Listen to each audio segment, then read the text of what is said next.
Why aren't you saying anything? Weren't you looking for me just now?" At this moment, Jiang Niu and Liu Hai felt incredibly tense but eventually forced themselves to slowly turn and face the old woman. To their relief, they realized that it was indeed the village elder standing before them, with no signs of being an impostor or disguised. It seemed they had simply been scaring themselves. How could someone like the elder be impersonated so easily? "Granny, where did you go just now?" Liu Hai asked, trying to cover his earlier fright. "We called for you several times, but you didn't respond. Suddenly appearing behind us like that, it nearly scared us to death." The old woman chuckled softly, a bit embarrassed by the situation. She hadn't expected Jiang Niu and Liu Hai to show up at her house so unexpectedly. She thought they would be investigating the disappearance of the children, not suddenly appearing at her doorstep. "I was napping and didn't hear you," the old woman explained. "I thought I was dreaming when I heard voices. So I came out to check, and it turns out you two were actually here." The elder could see the concern on both of their faces. While their worry touched her, she couldn't share the real reasons behind her choice of residence. Doing so might reveal secrets about the village that she was sworn to protect. The elder immediately knew whom Jiang Niu was referring to. She sighed deeply before speaking, her tone heavy with empathy. "Ah, I know the young man you're talking about," she said. "He's one of our village's own, but his life hasn't been easy. He lost his parents at a young age, and none of his relatives wanted to care for him. They all saw him as nothing but a burden. The boy has grown up with little affection. No one has ever truly cared for him, save for a few of us elderly. Occasionally, we'd give him some food or offer a bit of help, but we could never be there for him all the time." Jiang Niu and Liu Hai listened silently, their hearts heavy. It wasn't difficult to understand why the man was so indifferent. The world had treated him coldly, and in turn, he had withdrawn from the world. Still, Jiang Niu couldn't shake the feeling that there was more to this man than the elder was letting on. His lack of emotion wasn't just a product of neglect, it seemed deeper, more calculated. The man's apparent indifference to the village's plight hinted at something more sinister. "I see. His story is truly heartbreaking," Jiang Niu said. "Granny, do you know where he lives?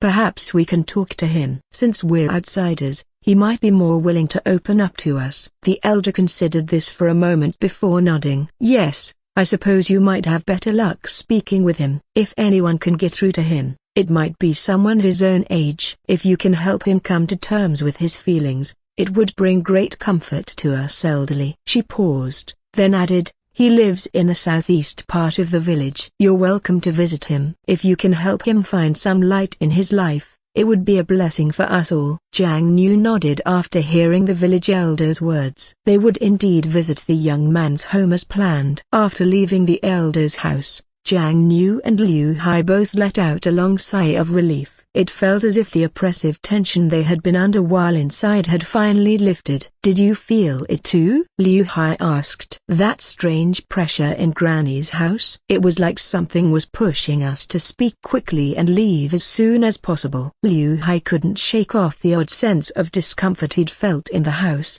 which was why he had been eager to leave. Jiang Niu nodded in agreement, sharing a similar sentiment. The elder's house didn't seem as simple as it appeared on the surface. If Jiang Niu hadn't been mistaken, he sensed that there was no one inside the house when they arrived. Even so, the elder claimed she had been there the entire time. Why had she lied? What was she hiding? How many secrets did this village hold? "This village has so many mysteries," Jiang Niu said thoughtfully. "But I have a feeling we're getting closer to the truth. Let's focus on the young man first and figure out his story." Liu Hai nodded, realizing the wisdom in Jiang Niu's words. Still, he couldn't help but notice how cold and distant Jiang Niu seemed at times. Despite Jiang Niu's friendly demeanor, the young man remained unmoved. His tone was cold as he replied, "If you want to know about the village, you should be asking the elder, not me. Just tell me why you're really here." The young man's sharp intuition caught Jiang Niu off guard. He hadn't expected such a direct response and briefly hesitated before dropping his pretense. "We're here to ask you some questions," Jiang Niu admitted. "But I assure you, we mean no harm. We're just investigating some things." The young man, seeing Jiang Niu's straightforwardness, stepped aside and gestured for them to enter. "Fine. Come in. I don't have much to hide, but if you insist, I'll answer what I can." Jiang Niu and Liu Hai followed him inside the small, sparsely furnished house. It was clear the young man lived a minimalist lifestyle. Once inside, they made themselves comfortable, sitting down uninvited. The young man leaned against the wall, arms crossed. "Ask whatever you want," he said flatly. "But don't expect much. I don't care about this village, and I don't know much about it either." Jiang Niu and Liu Hai nodded after hearing the young man's response. It was enough that he was willing to cooperate with them. "Before we start asking questions, shouldn't we properly introduce ourselves?" Jiang Niu suggested. "You already know me. My name is Jiang Niu. This is Liu Hai." "And you? What's your name?" Jiang Niu asked. The young man didn't hesitate. He answered calmly and without any change in his expression, as if such introductions were a matter of no importance. "My name is Lin Xiao. I'm sure you've already heard plenty about me from the villagers, so I won't bore you by repeating it." As Lin Xiao spoke, his face remained impassive, showing no sign of emotion. His detachment made Jiang Niu and Liu Hai suspect that the rumors about Lin Xiao's congenital emotional deficiency were likely true. He seemed indifferent to everything around him, his attitude radiating disinterest and even a touch of disdain. If Lin Xiao continued down this path, his disconnection from the world might make him a danger not just to others but to himself. "Lin Xiao, it's good to meet you. We've indeed heard about your circumstances, and I must say we feel sorry for what you've gone through," Jiang Niu began. "But are you sure you know nothing about what's been happening in the village lately?" Jiang Niu's instincts immediately sharpened. Lin Xiao's phrasing was revealing. It hinted at an awareness of issues beyond the surface. There were secrets here, secrets Lin Xiao might hold the key to uncovering. "Are you sure about what you're saying?" Lin Xiao asked. "They respected me." "That's a joke, right? This village has never shown me any respect or kindness," he continued, his voice steady but laced with bitterness. "When I was bullied, they looked the other way. When I was abandoned, they shrugged. I've always been nothing more than a burden to them. So why should I care about them now?" Lin Xiao's words left Liu Hai speechless. From Lin Xiao's perspective, his indifference wasn't cruelty, it was retribution. He saw no reason to intervene or feel remorse. To him, he was merely mirroring the apathy he had experienced his entire life. Liu Hai began, his anger mounting, but Jiang Niu quickly placed a restraining hand on his shoulder. "There's no point in lecturing him," Jiang Niu said firmly. "Grandma already told us about his condition. What we see as right and wrong doesn't hold the same meaning for him. And honestly, he's not wrong. He's only returning the treatment he received. It's not fair to blame him entirely for what happened," Jiang Niu added. Liu Hai clenched his fists, knowing Jiang Niu was right. Yet the thought of someone standing idly by while such tragedies unfolded was infuriating. Liu Hai, after hearing Jiang Niu's words, nodded slightly. Though he still found the situation cruel, he realized that appealing to someone with emotional detachment like Lin Xiao was futile. People like Lin Xiao couldn't comprehend the moral weight of their actions the way others might. If those villagers had treated him kindly and with care, he likely wouldn't have stood idly by, Jiang Niu continued. But because they were indifferent and cold to him, he's simply returning the same treatment. This is not entirely his fault. Liu Hai, you think this is unfair because it hasn't happened to you, Jiang Niu added. If you grew up orphaned, bullied, and ignored, with everyone turning a blind eye to your suffering, you might feel the same way Lin Xiao does now. Liu Hai paused, stunned by Jiang Niu's words. For the first time, he began to consider how Lin Xiao's circumstances had shaped him. If Liu Hai had grown up in the same environment, would he have acted differently? Perhaps not. Ultimately, the villagers were reaping what they had sown. You're right, Jiang Niu, Liu Hai admitted with a sigh. As cruel as this is, it's true that the villagers brought this on themselves. I can't help but feel angry about this. I need to step outside and cool down. You can continue the conversation with him. Hearing this, Jiang Niu felt a surge of sadness. It was clear that Lin Xiao had been wronged so many times in his life that he was genuinely surprised someone would defend him. Jiang Niu, noting Lin Xiao's sense of camaraderie, felt a twinge of discomfort. While he could understand Lin Xiao's perspective, he didn't condone his actions or share his detachment. "I didn't come here to discuss these things," Jiang Nu said, changing the subject. "You saw what happened to those children, didn't you? Can you tell me what you know? I need to find out who's responsible." Lin Xiao's expression shifted to one of mild confusion. "Why would you want to avenge those children?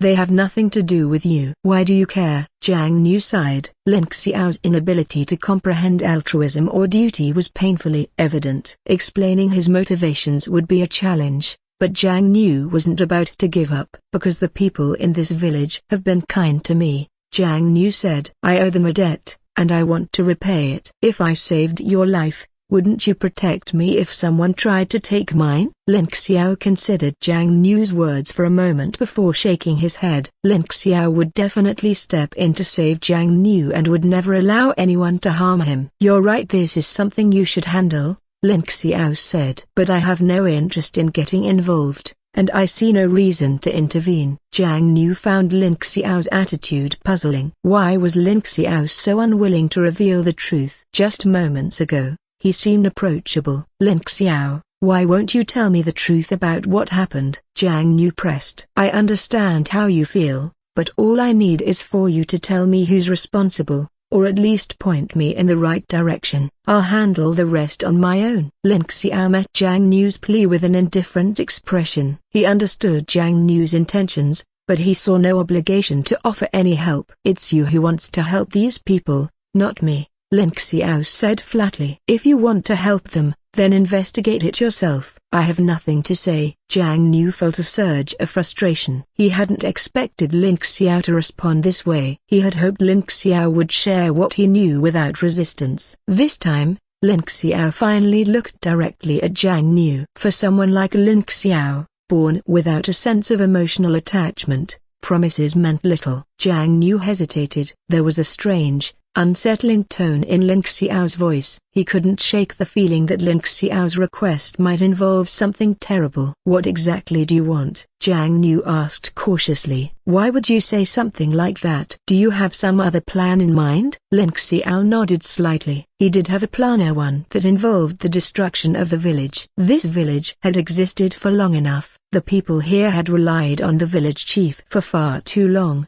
and Lin Xiao saw no reason for it to continue. He didn't need to destroy the entire village. All he needed to do was eliminate the village chief. "I do have something important I want to do," Lin Xiao admitted, "and trust me, it's not something you'd expect. But since you've made a promise, don't forget your words." Jiang Nu instinctively stepped back, his unease growing. He could sense a deep, dark shadow in Lin Xiao's heart, to a darkness that threatened to engulf everything around it. "Lin Xiao, please don't do anything foolish," Jiang Nu said, his voice firm. "You're incredibly talented. If you put your mind to it, you can achieve great things, far more than you realize. I can tell you have potential. If you choose the path of cultivation, you could accomplish incredible feats. Don't let that potential go to waste." Lin Xiao would definitely step in to save Jiang Nu and would never allow anyone to harm him. "You're right, this is something you should handle," Lin Xiao said. "But I have no interest in getting involved,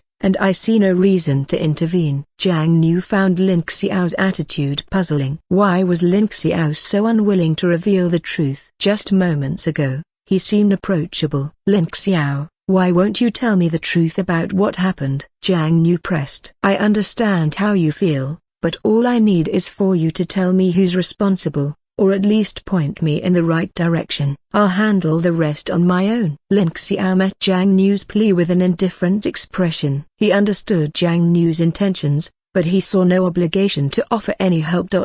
"It's you who wants to help these people, not me," Lin Xiao said flatly. "If you want to help them, then investigate it yourself." "I have nothing to say." Jiang Nu felt a surge of frustration. He hadn't expected Lin Xiao to respond this way. He had hoped Lin Xiao would share what he knew without resistance. Jiang Nu hesitated. There was a strange, unsettling tone in Ling Xiao's voice. He couldn't shake the feeling that Ling Xiao's request might involve something terrible. "What exactly do you want?" Jiang Niu asked cautiously. "Why would you say something like that? Do you have some other plan in mind?" Ling Xiao nodded slightly. He did have a plan, one that involved the destruction of the village. This village had existed for long enough. The people here had relied on the village chief for far too long, and Ling Xiao saw no reason for it to continue. He didn't need to destroy the entire village. All he needed to do was eliminate the village chief. "I do have something important I want to do," Ling Xiao admitted, "and trust me, it's not something you'd expect. But since you've made a promise, don't forget your words." Jiang Niu instinctively stepped back,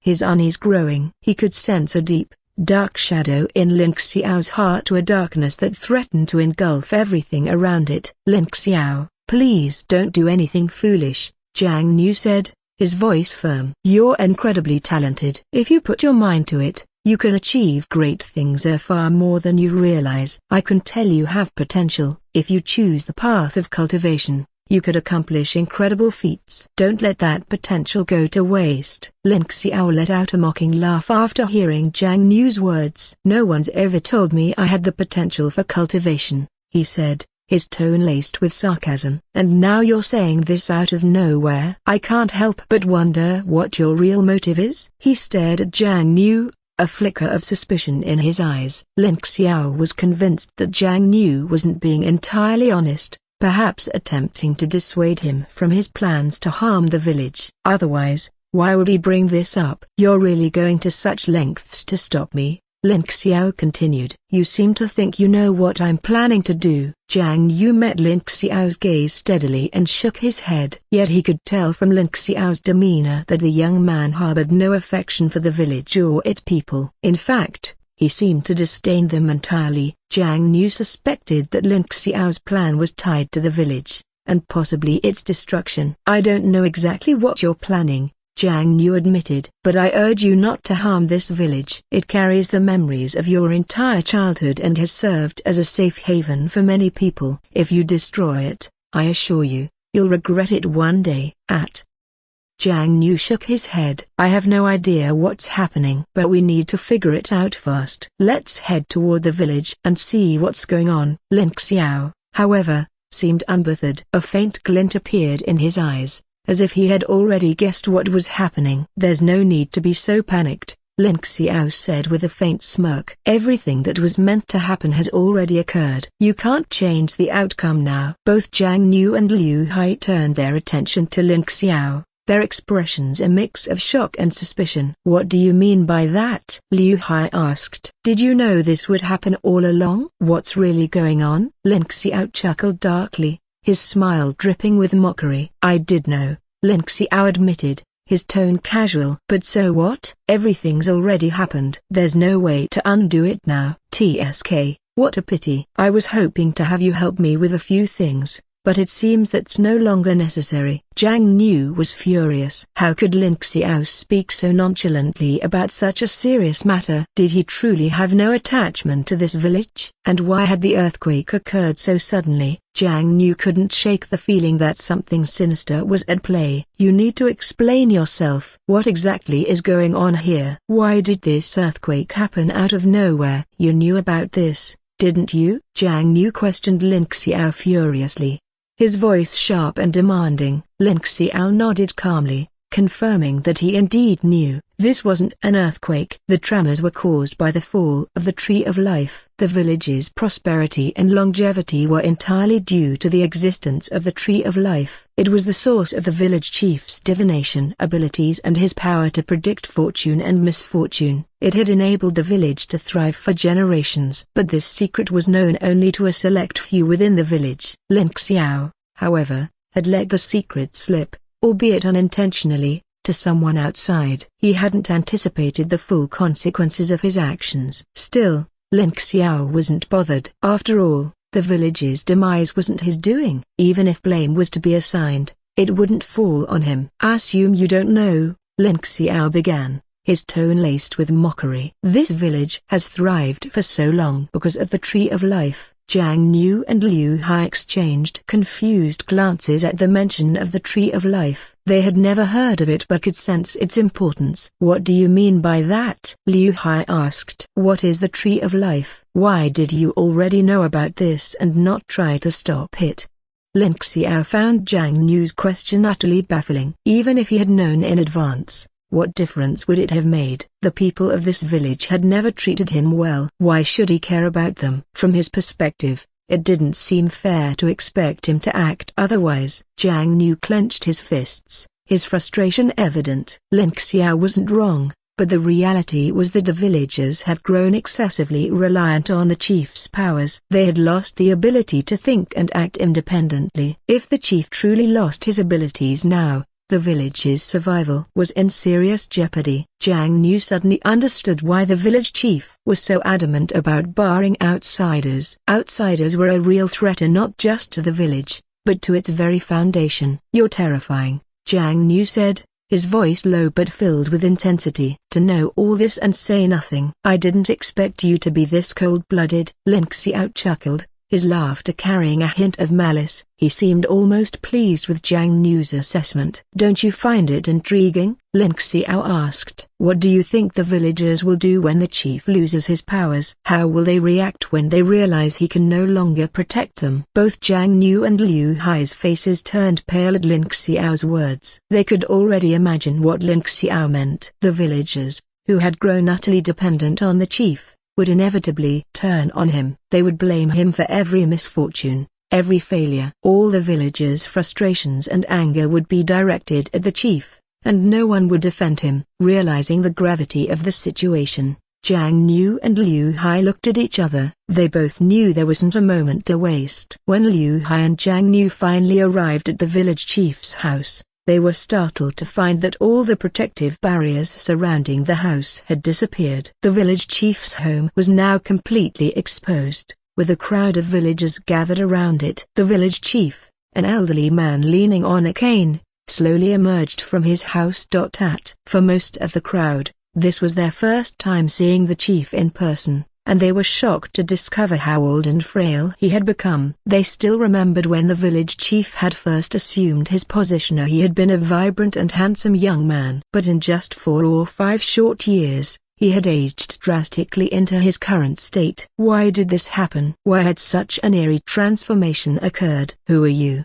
one young man demanded, his voice trembling. "Where is the village chief? Why are you in his house?" The chief turned his gaze to the young man, his expression tinged with familiarity, as though he was seeing a reflection of his younger self. "Tai Dan, it's me Xiao Hu," the chief replied, his voice weary but kind. Tai Dan stumbled back in shock, his face paling as the realization dawned on him. The crowd murmured in disbelief, all stepping back in unison. They couldn't comprehend how Xiao Hu, someone their age, could have aged so drastically in such a short time. "How is this possible? How could you become like this? You were the same age as me, weren't you? Why is that?" "What gives the village chief such powers?" Tai Dan asked hesitantly. The chief's smile grew even more bitter, his voice trembling with the weight of the secret he was about to reveal. "Becoming the village chief isn't a blessing," he said, his voice heavy with sorrow. "It's a sacrifice. A village chief's power comes at the cost of their lifespan. The ability to divine fortunes, to foresee dangers, and to protect the village. All of it drains the very life out of us. This is why every 10 years, the village gets a new chief. Because by then, the old chief is dead." The crowd gasped, stepping back in fear and disbelief. They had never imagined the truth could be so grim. For years, they had believed that retired chiefs simply left the village to live in peace elsewhere. Some had even heard stories of former chiefs moving to distant lands. But now they realized those tales had been lies, fabricated to make the role of village chief seem desirable. Only now did Tai Dan understand why the chief had aged so quickly. Jiang Nu and Liu Hai, overhearing everything, finally grasped the reality of the situation. This village hadn't been blessed by divine protection. It had survived thanks to the selfless sacrifices of its chiefs. The life tree might have been a blessing for the village, but for the chief, It was a curse. The village elder had now made up her mind as she was determined to find a way to destroy the Tree of Life. If the Tree of Life wasn't destroyed, the village would never find peace. More and more outsiders would become fixated on the village, and more young people would end up as sacrificial pawns in the cycle of becoming the village chief. You don't understand. Everything I'm doing isn't just for you, she said firmly. I simply want the Tree of Life to stop controlling our village. Do you even understand the heavy price one has to pay to become the village chief? The chief nodded slightly at her words, fully aware of the consequences she referred to. He had been the village chief for 7 or 8 years, and he understood all too well the costs and sacrifices involved. But for generations, the role of the chief had been preserved. If it were to end with him, he would never be able to face the previous chiefs. Granny, I understand what you mean, and I know what I must face. But I don't regret anything. Becoming the village chief has been my honor, and I am willing to protect everyone in the village. All I ask is for the Tree of Life to thrive once again. The elder let out a loud, bitter laugh at his words, tears streaming down her face. She had poured her heart into this mission to save him, only to discover he was willing to sacrifice everything for the village. But she was determined not to let him have his way. She had vowed long ago to destroy this village and ensure that no one else would ever be bound by the Tree of Life. No one should live under the Tree of Life's control anymore. Everyone should have the ability to think and decide for themselves. Granny, please, let it go,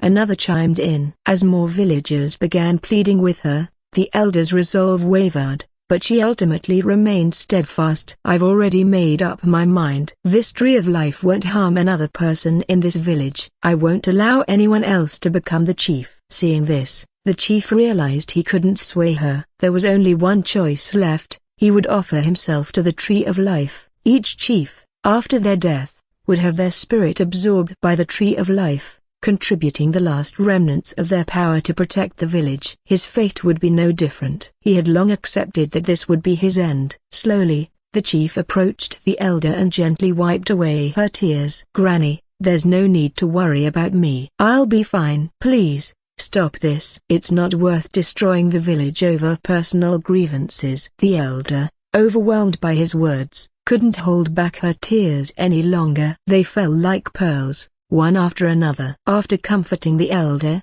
the chief walked toward the Tree of Life, gazing at it with a bittersweet expression full of nostalgia. The village elder had now made up her mind as she was determined to find a way to destroy the Tree of Life. If the Tree of Life wasn't destroyed, the village would never find peace. More and more outsiders would become fixated on the village, and more young people would end up as sacrificial pawns in the cycle of becoming the village chief.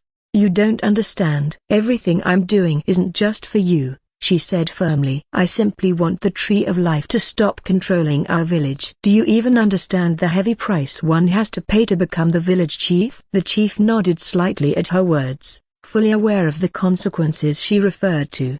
He had been the village chief for 7 or 8 years, and he understood all too well the costs and sacrifices involved. But for generations, the role of the chief had been preserved. If it were to end with him, he would never be able to face the previous chiefs. Granny, I understand what you mean, and I know what I must face. But I don't regret anything. Becoming the village chief has been my honor, and I am willing to protect everyone in the village. All I ask is for the Tree of Life to thrive once again. The elder let out a loud, bitter laugh at his words, tears streaming down her face. She had poured her heart into this mission to save him, only to discover he was willing to sacrifice everything for the village. But she was determined not to let him have his way. She had vowed long ago to destroy this village and ensure that no one else would ever be bound by the Tree of Life. No one should live under the Tree of Life's control anymore. Everyone should have the ability to think and decide for themselves. Granny, please,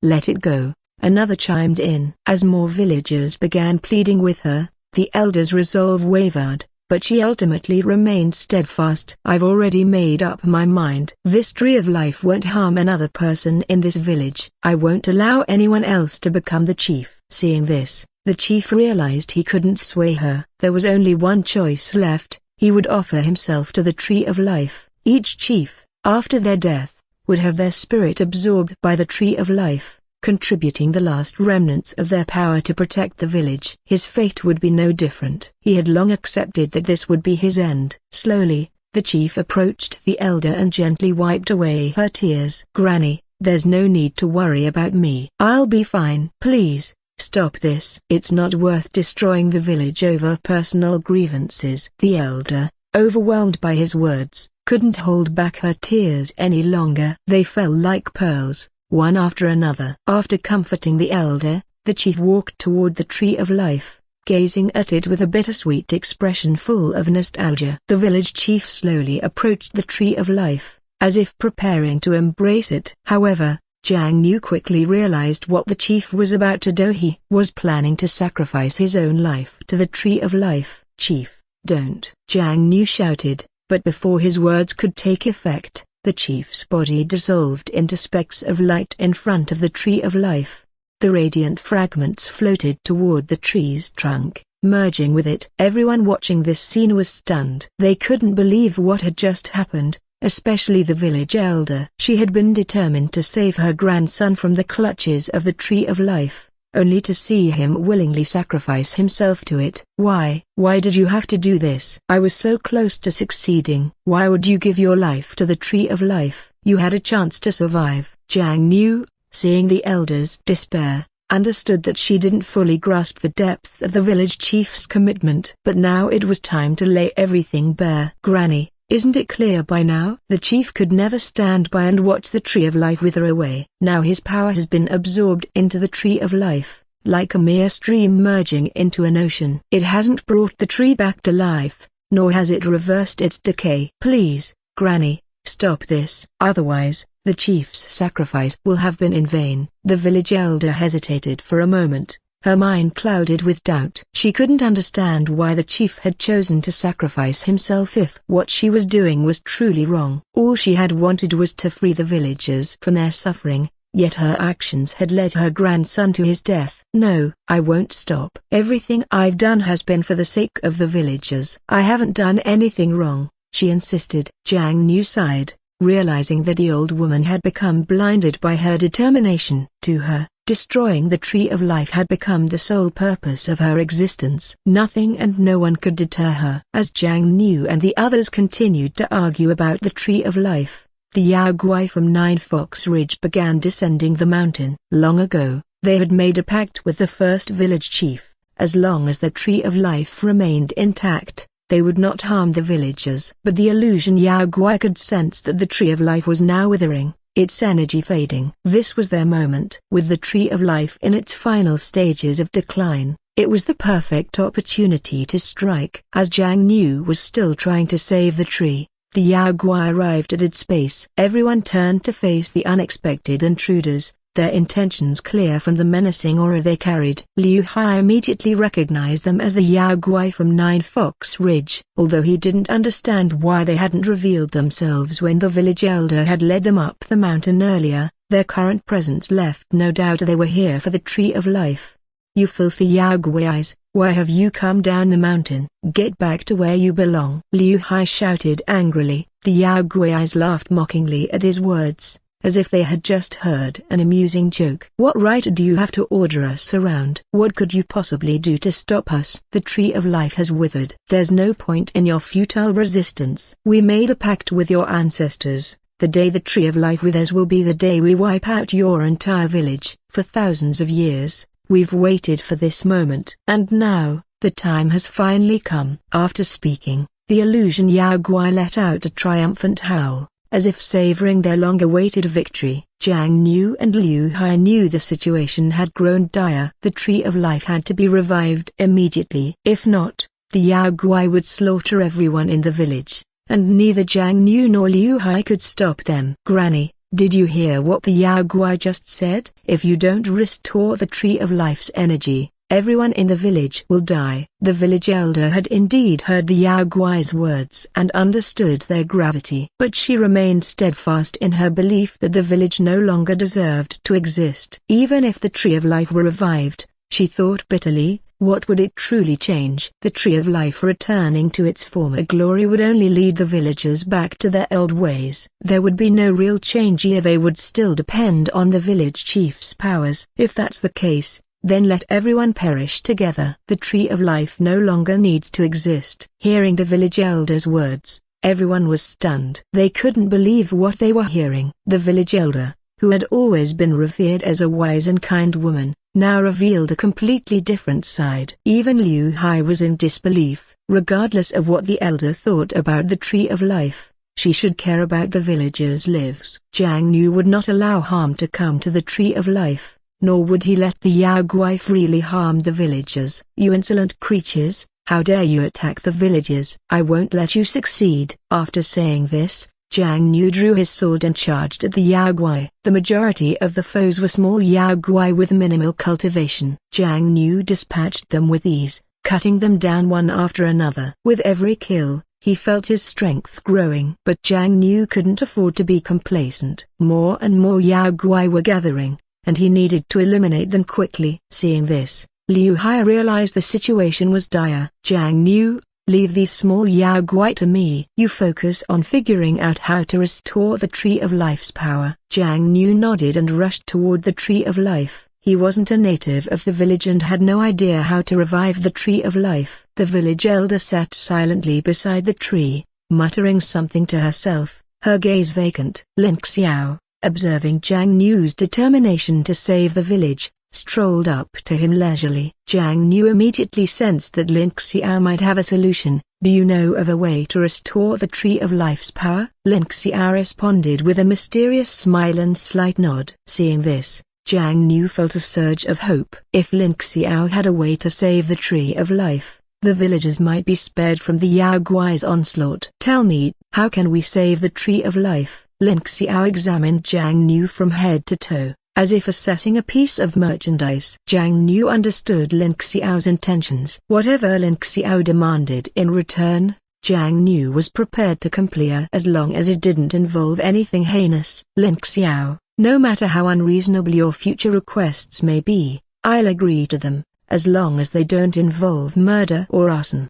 But right now, you must save the Tree of Life. The villagers cannot die at the hands of the Yao Guai. Lin Xiao considered this for a moment before nodding reluctantly. Then, his gaze turned mockingly toward the Tree of Life. The so-called Tree of Life was nothing more than a repository of lost souls. It didn't just hold the souls of successive village chiefs but also the soul of the current chief's wife. It was the presence of these souls, bound by love and sacrifice, that kept the Tree of Life alive and flourishing. To restore its power, the elder's soul needed to be offered to the Tree of Life. The tree already housed the spirits of her grandfather, father, husband, son, and grandson. The village elder's sacrifice would complete the cycle. Lin Xiao slowly approached the old woman and activated his skill. Don't you want to see your family again? If you offer your soul to the Tree of Life, you'll be reunited with them. The village elder's eyes slowly lost focus, her pupils shrinking. Lin Xiao had struck her greatest weakness. Everything she had done was driven by her desire to reunite with her loved ones. Jiang Nu, seeing Lin Xiao's strange behavior, gripped his sword tightly, his brows furrowed. If Lin Xiao tried anything sinister, Jiang Nu was ready to take him down immediately. The village elder, however, seemed to be lost in a vision of her long-lost loved ones, a nostalgic smile spreading across her face. The village elder reached out her hand and muttered softly, her voice filled with emotion. I've finally found you. You've finally come for me. Do you know how long I've waited? Her face beamed with a radiant smile as she spoke, and in the next moment, her body dissolved into shimmering specks of light that merged with the Tree of Life. Jiang Nu, stunned by what he had just witnessed, rushed forward and grabbed Lin Xiao by the collar. He didn't understand why Lin Xiao had done this. Why did he have to sacrifice the old woman to the Tree of Life? Why did you do this? Why sacrifice the old woman to the Tree of Life? Hearing Jiang Nu's words, Lin Xiao looked at him with a mocking expression, as if ridiculing his naivety. In the next second, He brushed off Jiang Nu's hand. Didn't you tell me to save the Tree of Life? Take a look for yourself. Isn't the Tree of Life slowly coming back to life now? Jiang Nu turned his gaze to the Tree of Life in disbelief. Sure enough, just as Lin Xiao had said, the Tree of Life was gradually radiating vitality. He was astonished by what he saw. Why was the old woman's sacrifice so much more effective than the village chief's? Why is this happening? Lin Xiao, standing with arms crossed, observed Jiang Nu's disbelief and spoke coldly. What's so surprising about it? Her sacrifice to the Tree of Life is naturally more effective than the village chief's. Don't forget,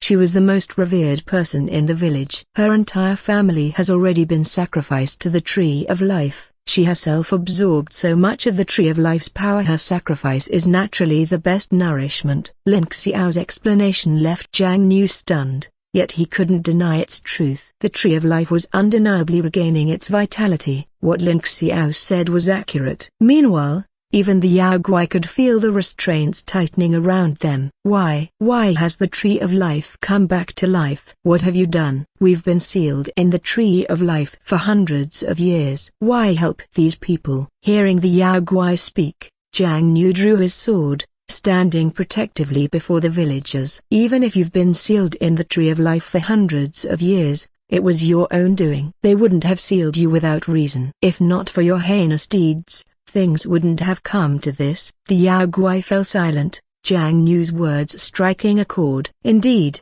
centuries ago, they had harmed the village and its inhabitants. But they had already been sealed for centuries. So was that not punishment enough? We've been sealed for hundreds of years. Isn't that enough? Do you still want to seal us again? Jiang Nu's eyes flashed with cold resolve. These Yao Guai were reaping the consequences of their actions. Surveying the corpses strewn across the ground, his heart ached. If the Yao Guai hadn't come here on a killing spree, he might have shown mercy. But faced with this bloodshed, forgiveness was impossible. Look at the carnage you've caused today. Do you think that warrants mercy? If you hadn't harmed these villagers, I might have let you go. But now, you'll face your punishment. The illusion Yao Guai, hearing Jiang Nu's words, threw back its head in a long howl, unleashing its full power. It wouldn't allow itself to be sealed in the cold Tree of Life again, even if it meant certain death. If you refuse to let us go, then we'll die together.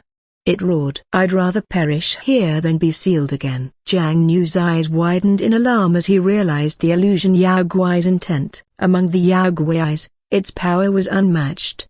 If it self-destructed, the resulting explosion would be catastrophic, likely killing everyone in the vicinity. Liu Hai, Jiang Nu shouted. Get the villagers behind cover, now. The illusion Guai is preparing to self-destruct, and its power will be devastating. Liu Hai, understanding the gravity of the situation, hurried to shield the villagers. But could they truly protect everyone from the impending blast? Jiang Nu, can we really protect these villagers? Liu Hai's voice was filled with doubt. Jiang Nu understood his concern. To be honest, Jiang Nu wasn't entirely sure either, but they had no choice. They had to do everything in their power to protect these people. The village chief had already sacrificed his life for them, and now even the village elder had given herself to save the village. Their sacrifices could not be in vain. We have to protect them, no matter what, Jiang Nu said firmly, his eyes reflecting his unyielding resolve. Lin Xiao, standing nearby, listened to Jiang Nu's determined words and understood that Jiang Nu would fight to the end for these villagers. However, Lin Xiao also realized that if Jiang Nu didn't retreat soon, he could suffer grave injuries, or worse. Jiang Nu, what are you doing? Lin Xiao called out. Are you really planning to die for these people? Jiang Nu glanced at Lin Xiao but didn't waver. He knew Lin Xiao didn't understand his determination. These villagers were innocent too. They didn't know the village chief's divination would bring about such calamity. Now that they understood, their regret was palpable. I won't let them harm anyone here, Jiang Nu said, his voice steady. Step back. You're unarmed and can't fight. I'll protect you and everyone else. Lin Xiao sighed, shaking his head. He thought Jiang Nu was foolish. This wasn't Jiang Nu's burden to bear, yet he had taken full responsibility. All to save these people. Something stirred within Lin Xiao, a feeling he hadn't experienced before. Seeing Jiang Nu's unrelenting spirit,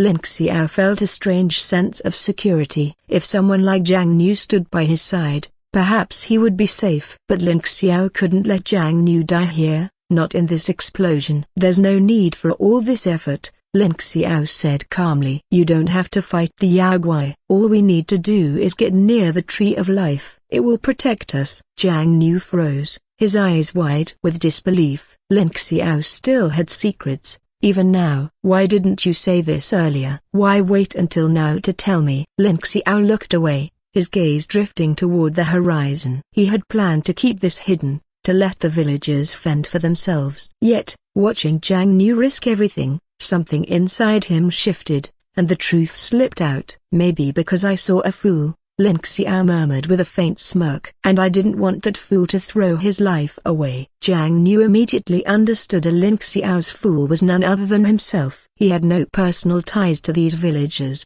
yet he was willing to protect them with his life.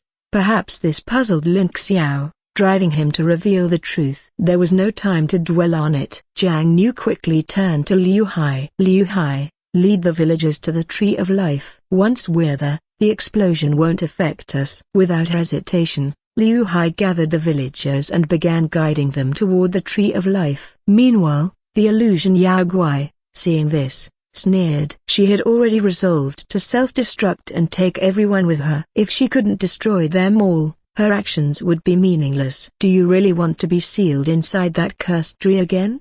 she roared to the other Yao Guais. "I'd rather die here than return to that prison. Even if it means perishing, I'll make sure none of these humans escape alive." The other Yao Guai trembled at her words but silently agreed. To outsiders, the ridge appeared as a serene and peaceful sanctuary. But to the Yao Guai, it was a suffocating prison, a place of eternal confinement. "Boss, we don't want to go back," one of the Yao Guai cried out. "Better to die here than to be sealed again." "Exactly," another added. "At least this way, we won't be trapped forever." The illusion Yao Guai's lips curled into a sinister smile. This was exactly the reaction she wanted. If the Yao Guai were willing to die alongside the villagers, then there was no need to hesitate. "What are you waiting for?" she barked. "Capture those villagers now. Once they reach the Tree of Life, my self-destruct won't touch them." "We end this now." Upon hearing the illusion Guai's command, the other Yao Guais immediately transformed into streaks of light, appearing near the villagers. Their goal was clearer: to capture the villagers and prevent them from escaping. There were plenty of Yao Guais, more than enough to hold the villagers hostage, even if each of them took one. Jiang Nu's heart sank at the sight. He knew he couldn't stay on the sidelines any longer. If this continued, the villagers would surely die here. Without hesitation, he prepared to rush forward to rescue them and confront the Yao Guais. But just as he was about to move, Lin Xiao grabbed his arm, stopping him. "I've already told you what to do," Lin Xiao said, his voice steady but firm. "Why are you still rushing out? If the villagers can't get here, that's on them. This isn't your responsibility." Jiang Nu shook his head, his eyes resolute. He could see the desperation etched on the villagers' faces, the unyielding will to survive. "They're fighting to live," Jiang Nu said, his voice unwavering. "If I don't help them now, they'll die." Lin Xiao, however, remained unmoved. To him, the villagers didn't matter. What mattered was ensuring Jiang Nu's survival. Lin Xiao had plans for the future, and he needed Jiang Nu alive to ensure his own safety. "But what good will it do?" Lin Xiao countered. "Don't forget, the illusion Yao Guai is about to self-destruct." Jiang Nu didn't waver. In one swift motion, he broke free from Lin Xiao's grip and immobilized him. "I know you mean well," Jiang Nu said, "but I won't abandon them. I refuse to stand by and let them die." Lin Xiao's gaze flickered with uncertainty. He couldn't comprehend why Jiang Nu was so determined to save these people. Did their lives truly matter that much to him? Helpless, Lin Xiao could only watch as Jiang Nu charged into the fray. Jiang Nu fought valiantly, cutting down Yao Guai one after another and rescuing the villagers. But his body was nearing its limit. Liu Hai, who was also fighting alongside him, was equally exhausted. Yet the illusion Yao Guai's self-destruction loomed, her power reaching its peak as she prepared for the final explosion. Jiang Nu and Liu Hai exchanged glances, both silently acknowledging the other's foolishness. Yet, they were the same kind of fool, willing to risk everything for others. If there were next lives, they vowed silently, they would meet earlier. They would face life's trials together and spare each other such pain. Lin Xiao, observing their determination, felt a rare pang of emotion. He couldn't bring himself to watch them die. Murmuring an incantation under his breath, he summoned energy from the Tree of Life and broke free. A glowing, pulsing force gathered in his hands as he approached Jiang Nu and Liu Hai. Using the tree's energy, Lin Xiao formed a protective shield around them. The illusion Yao Guai, seeing this, sneered. Another fool rushing to die? Fine by me. The more that perish, the greater my gain. Jiang Nu and Liu Hai, however, shook their heads frantically. Lin Xiao, what are you doing? Get out of here. Jiang Nu shouted. We're not worth your sacrifice. You need to protect yourself. Lin Xiao shot Jiang Nu a brief glance, then turned his attention back to the illusion Yao Guai. Do you really think your power is enough to drag these people into eternal torment? Lin Xiao said coldly. I won't let you succeed. The illusion Yao Guai's confidence wavered as an ominous feeling crept over her, but it was too late to stop the explosion. In a blinding flash, she self-destructed. Lin Xiao, using the full power of the Tree of Life, shielded Jiang Nu, Liu Hai, and the nearby villagers from the devastating blast. When the dust settled, many villagers were still alive, though most of the Yao Guai had perished. Only a few cowardly ones had managed to flee. Jiang Nu and Liu Hai turned to Lin Xiao, their eyes filled with gratitude. Without him, they would have died in the explosion. Lin Xiao, thank you for saving us, Jiang Nu said sincerely. Lin Xiao glanced at him briefly, his expression unreadable. Then, with slow, unsteady steps, he turned and walked away, his exhaustion evident. With just a fleeting glance, Jiang Nu immediately sensed that something was wrong with Lin Xiao. Lin Xiao, of all people, shouldn't look this frail. Yet now, he appeared utterly exhausted, almost as if he needed someone to protect him. Liu Hai noticed it too. Jiang Nu, what's going on with Lin Xiao? Why does he look so weak? Jiang Nu shook his head, frowning. I don't know. Lin Xiao, clearly unwilling to explain, kept silent. Even if they asked, he wouldn't reveal anything. Lin Xiao's cultivation path was entirely self-made, forged through sheer determination and relentless effort. Any backlash or consequences from using his powers, he shouldered alone. Even though Jiang Nu seemed trustworthy,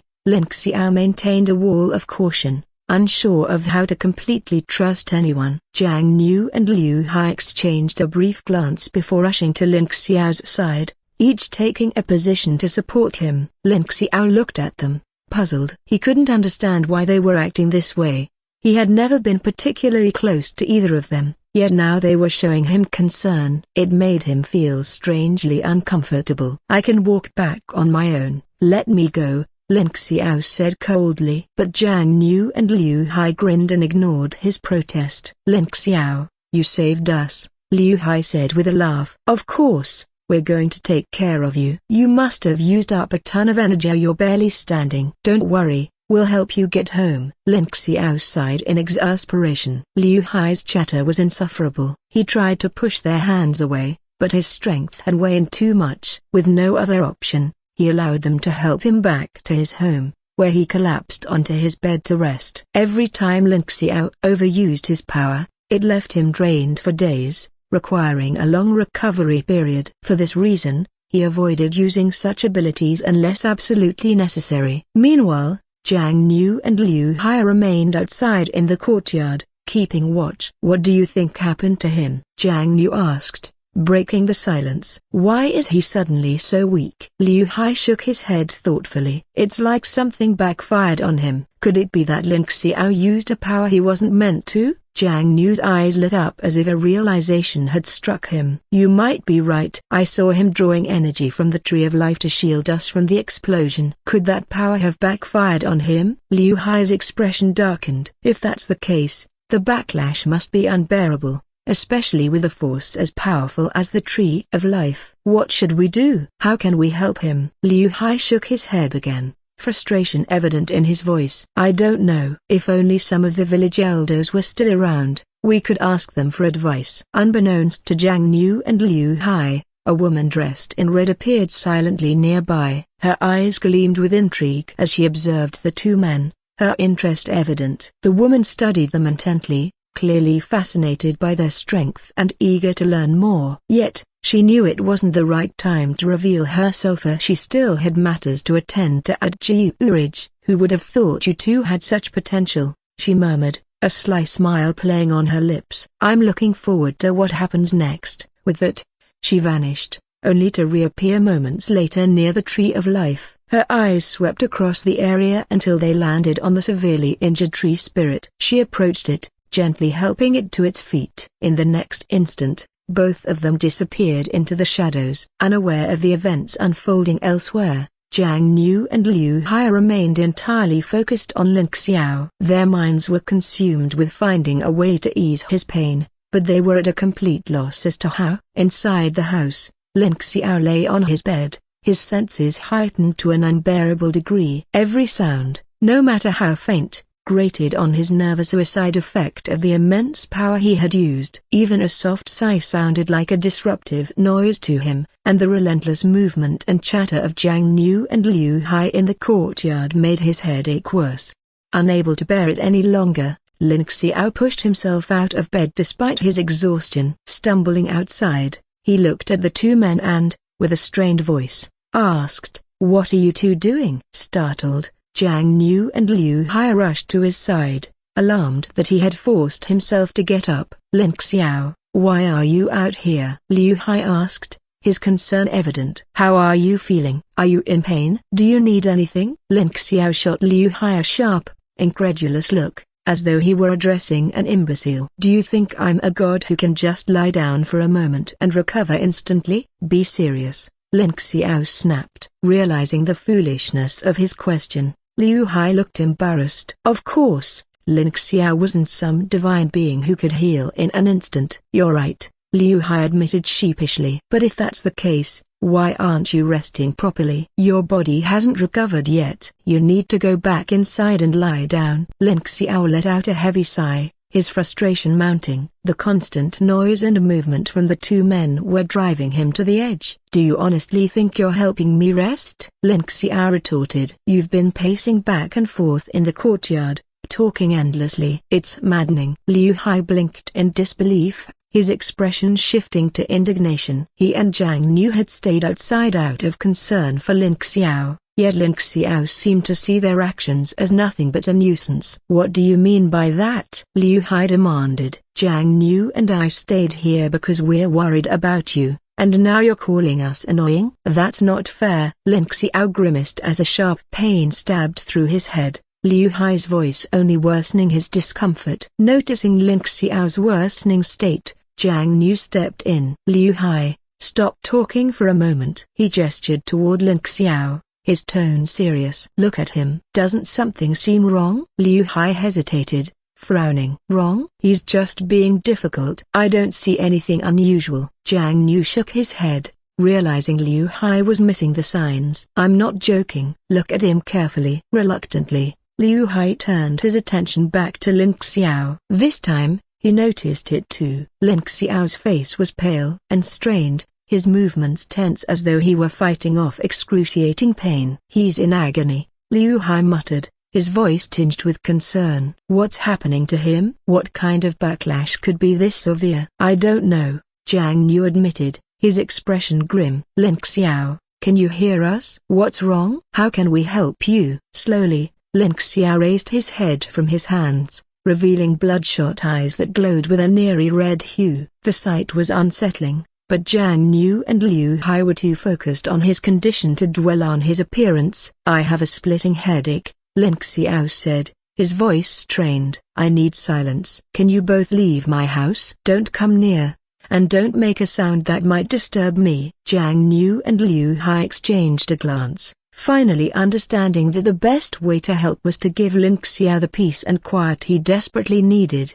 Without arguing, they carefully helped him back to his bed and tucked him in before quietly leaving the house. As they stepped outside into the cool night air, they looked at each other, bewildered and concerned. Lin Xiao's condition remained a mystery, and they had no idea how to address it. Unaware of what had transpired elsewhere, Jiang Niu and Liu Hai remained deeply concerned about Lin Xiao. "He doesn't look well at all," Liu Hai said with a frown. "What could possibly be wrong with him?" Jiang Niu nodded in agreement. Lin Xiao's condition was clearly not right, but they had no idea how to help him. In the end, they could only leave Lin Xiao to recover on his own. "We don't have a solution right now," Jiang Niu said. "All we can do is let him handle this himself. Once he recovers, we'll ask him about it." Liu Hai sighed and nodded reluctantly. Before leaving, Jiang Niu placed a protective barrier around Lin Xiao's house to prevent anyone from entering and disturbing him. The two then made their way to the Tree of Life. Standing before it, they noticed something different about the tree. It radiated a sense of warmth and vitality,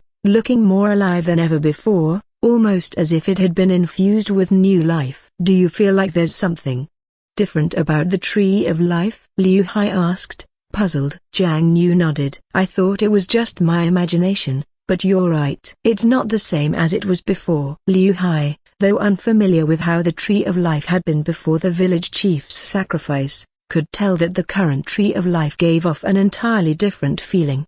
"Let's head back to the village for now," Jiang Niu suggested. When they returned to the village, the once lively place was now shrouded in a heavy shadow of despair. The air felt thick with sorrow, and the villagers moved about lifelessly, as if trapped in a perpetual gloom. Jiang Niu and Liu Hai couldn't stand seeing them like this. "What's wrong with all of you?" Jiang Niu asked, his tone sharp. "Why are you so defeated?" "You're alive, aren't you?" The villagers, hearing his words, understood Jiang Niu and Liu Hai's frustration. But guilt weighed heavily on their hearts. Their selfishness had caused the deaths of one village chief after another. How could they not feel remorse? "Yes, we're alive," one villager said quietly. "But the village chief died because of us. Our selfishness has cost too many lives." Jiang Niu and Liu Hai exchanged a glance, understanding the depth of the villagers' guilt. "These things aren't your fault," Jiang Niu said firmly. "The village chief chose to keep this burden hidden from you because he didn't want you to carry it. You're good people. Don't let guilt consume you." Hearing his words, the villagers could no longer hold back their tears. They broke down, sobbing uncontrollably, as if releasing years of pent-up grief and regret. Jiang Niu and Liu Hai stood silently, watching as the villagers let out their emotions. They couldn't offer words of comfort, they had no right to. The villagers' actions had indeed led to the deaths of many chiefs, and their pain was understandable. When the crying subsided, the villagers began to compose themselves. Jiang Niu addressed them again, his voice steady. "It's time to choose a new village chief," he said. "This position is too important to remain vacant. But this time, don't place all the burdens on the chief. Learn to carry some of the responsibilities yourselves." The villagers nodded solemnly, their expressions determined. They now understood the cost of relying too heavily on the village chief. Moving forward, they resolved to support their leader and ease their burdens, ensuring that future chiefs wouldn't suffer the same fate.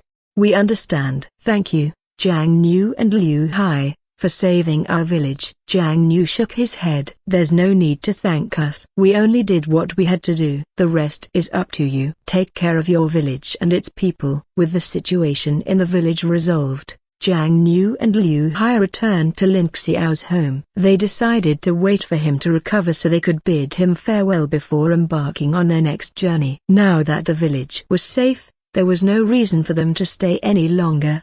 The next morning, Lin Xiao finally stirred, feeling slightly better. When he opened his door, he found Jiang Niu and Liu Hai waiting outside, keeping watch over his home. Lin Xiao was stunned to see Jiang Niu and Liu Hai outside his door. He couldn't tell if they had been there all that night or had just arrived. Jiang Niu seemed to sense Lin Xiao's thoughts and immediately stood up to explain. "We just got here," Jiang Niu said. "There's no need for you to feel guilty." Lin Xiao nodded at his explanation, but his expression remained cold as he looked at the two men. He couldn't understand why they had insisted on waiting at his door. What were they trying to prove? "What are you two doing here?" Lin Xiao asked, his tone sharp. "We came to say goodbye," Jiang Niu said. "Liu Hai and I are leaving. We're heading to the next place." Hearing this, Lin Xiao's brow furrowed, his gaze lingering on Jiang Niu. Jiang Niu and Liu Hai were leaving her and they had come to say goodbye. But hadn't Jiang Niu promised to repay him? Why were they leaving without him? Why was Jiang Niu taking Liu Hai but not him? What do you mean by that? Lin Xiao asked, his voice tinged with frustration. You're saying goodbye? You're leaving on your own? Are you deliberately not taking me with you? Jiang Niu and Liu Hai exchanged a confused glance, momentarily unsure of what Lin Xiao was implying. Was Lin Xiao asking to go with them? His tone certainly made it seem that way, but they couldn't figure out why he would want to leave. Wait a minute, Liu Hai said, puzzled. Are you saying you want to come with us? Lin Xiao nodded, his expression darkening. He couldn't believe they hadn't considered taking him along. After everything he'd done to save them, how could they just leave him behind? You promised to repay me, Lin Xiao said, his tone accusatory. I saved both your lives. Is it really too much to ask to go with you? Jiang Niu and Liu Hai exchanged another glance. On the surface, Lin Xiao's request seemed reasonable. But the more they thought about it, the more problems they saw. The reason they were leaving wasn't a simple journey. They had joined a dangerous survival game. Lin Xiao wasn't part of it. Why would he want to leave his home, where he was safe, to face an uncertain and perilous future? But we're leaving for a reason, Jiang Niu explained. You don't have any reason to leave. This is your home. Why would you abandon it? Lin Xiao's gaze softened, a trace of vulnerability flashing across his face. Is it so wrong for me to want to leave? He asked quietly. I've found a rare sense of warmth with you two. I don't want to lose that. Staying here alone, it feels like being abandoned by the world. His voice faltered as he continued. If I stay here, I'll have to face everything on my own. Sooner or later, the darker parts of me will take over, and when that happens, no one will be able to save this village anymore. Jiang Niu and Liu Hai looked at him with a mixture of surprise and sympathy. Lin Xiao had always been emotionally distant, yet his words revealed a deep longing for connection, as something neither of them had expected. Liu Hai hesitated before turning to Jiang Niu. Do we really take him with us?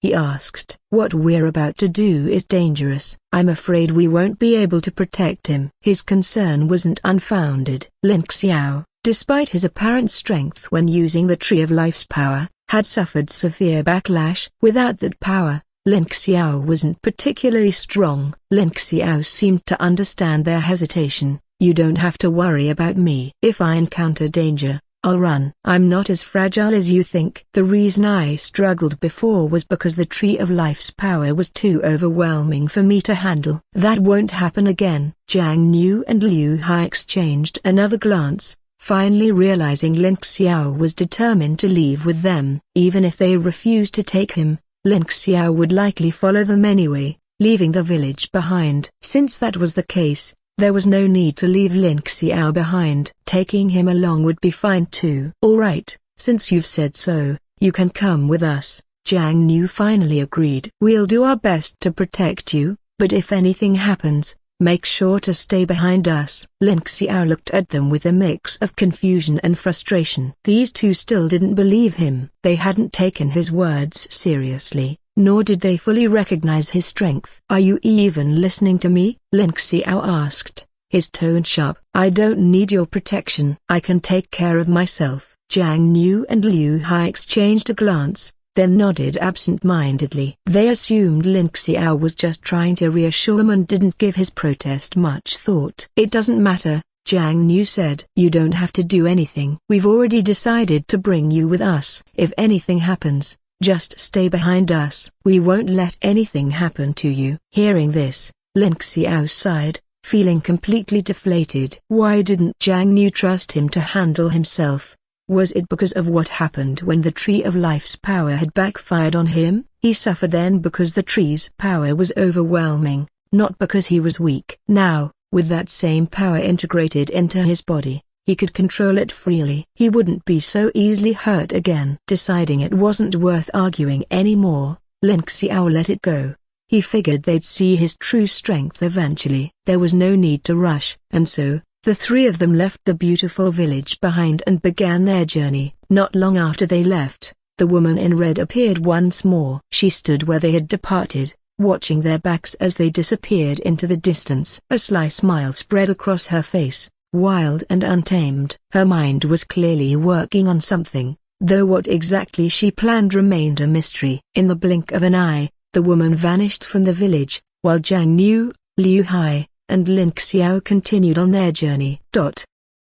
Before long, they reached a mountain shrouded in an eerie atmosphere. The air was thick with an ominous energy that made the hairs on the back of their necks stand up. "This mountain doesn't look peaceful at all," Jiang Niu muttered. "We need to move quickly. If anything happens, Lin Xiao, make sure to stay behind me." And Liu Hai. Lin Xiao nodded but didn't bother trying to explain himself anymore. One day, Jiang Niu would see his true strength. When that time came, he wouldn't need to explain anything. His actions would speak for themselves. Jiang Niu and Liu Hai led the way, carefully scanning their surroundings as if expecting a demon or monster to jump out at any moment. Just as they thought they could cross the mountain without incident, a chilling sound echoed from the nearby forest. It was a mournful cry, sharp and eerie, sending shivers down their spines. The sound wasn't like anything they'd heard before. It was unsettling, almost inhuman. "What the hell is that?" Liu Hai muttered, his voice trembling. "Why does it sound so eerie?" "It's making my skin crawl." Jiang Niu nodded,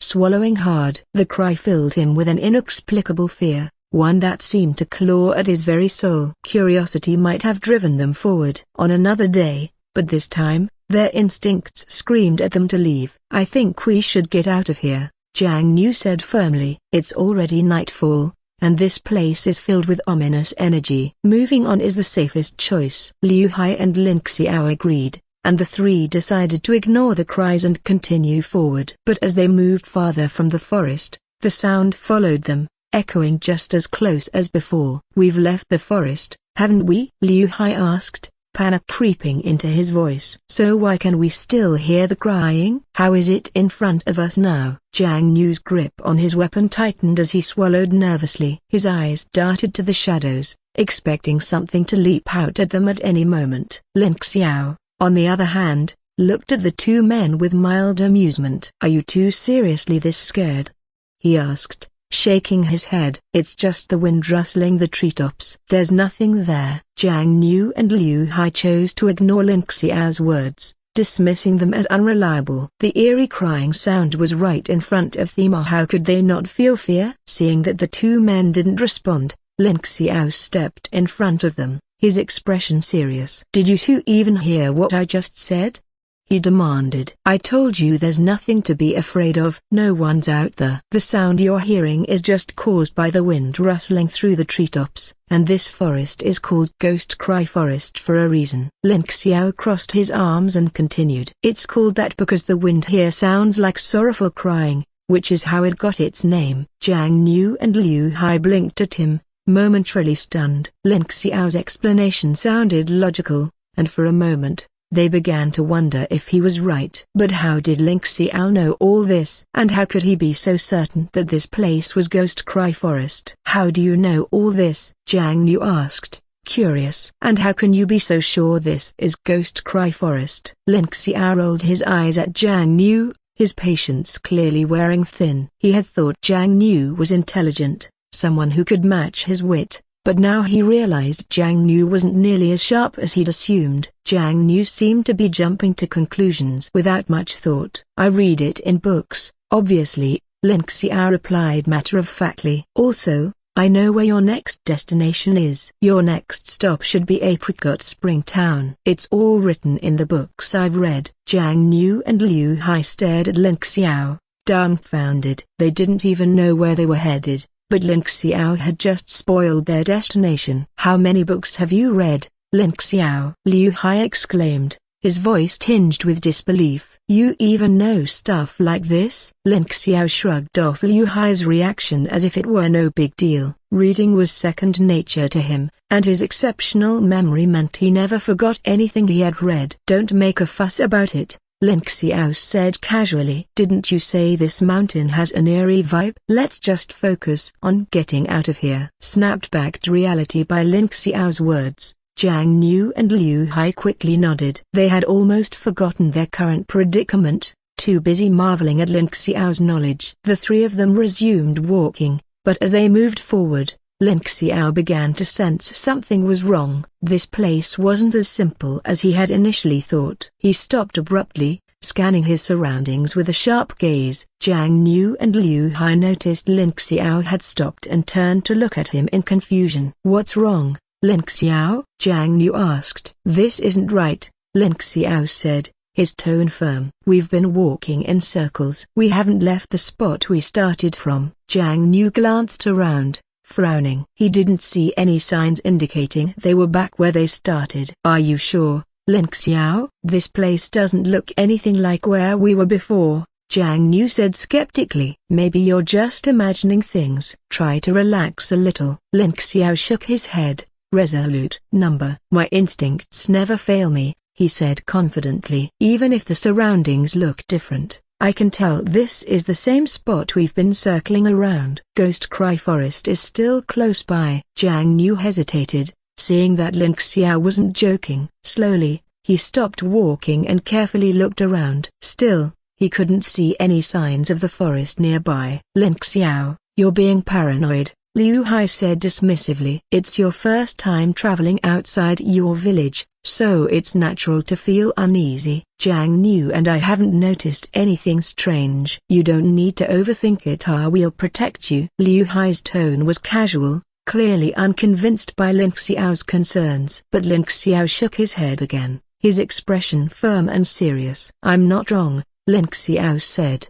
"I'm more sensitive to these things than most people. Even if someone changed their face to look like someone else, I'd still recognize them. I can tell we're stuck in the same area." "Stop and listen carefully," Lin Xiao continued. "Do you still hear the crying from Ghost Cry Forest?" "We've walked far enough that we shouldn't be able to hear it anymore. But the sound is still here, which means we've been walking in circles." After hearing Lin Xiao's words, Jiang Niu and Liu Hai stopped and listened carefully. Sure enough, the eerie cries of Ghost Cry Forest were still audible. This confirmed what Lin Xiao had said, they hadn't left the area after all. "If we can still hear the cries, then we really haven't left the spot," Liu Hai said, his voice heavy with concern. "So, what do we do now?" Jiang Niu and Lin Xiao exchanged uncertain glances. Neither of them had an answer. Even Lin Xiao, despite his heightened senses, had no clear solution to offer. "Lin Xiao,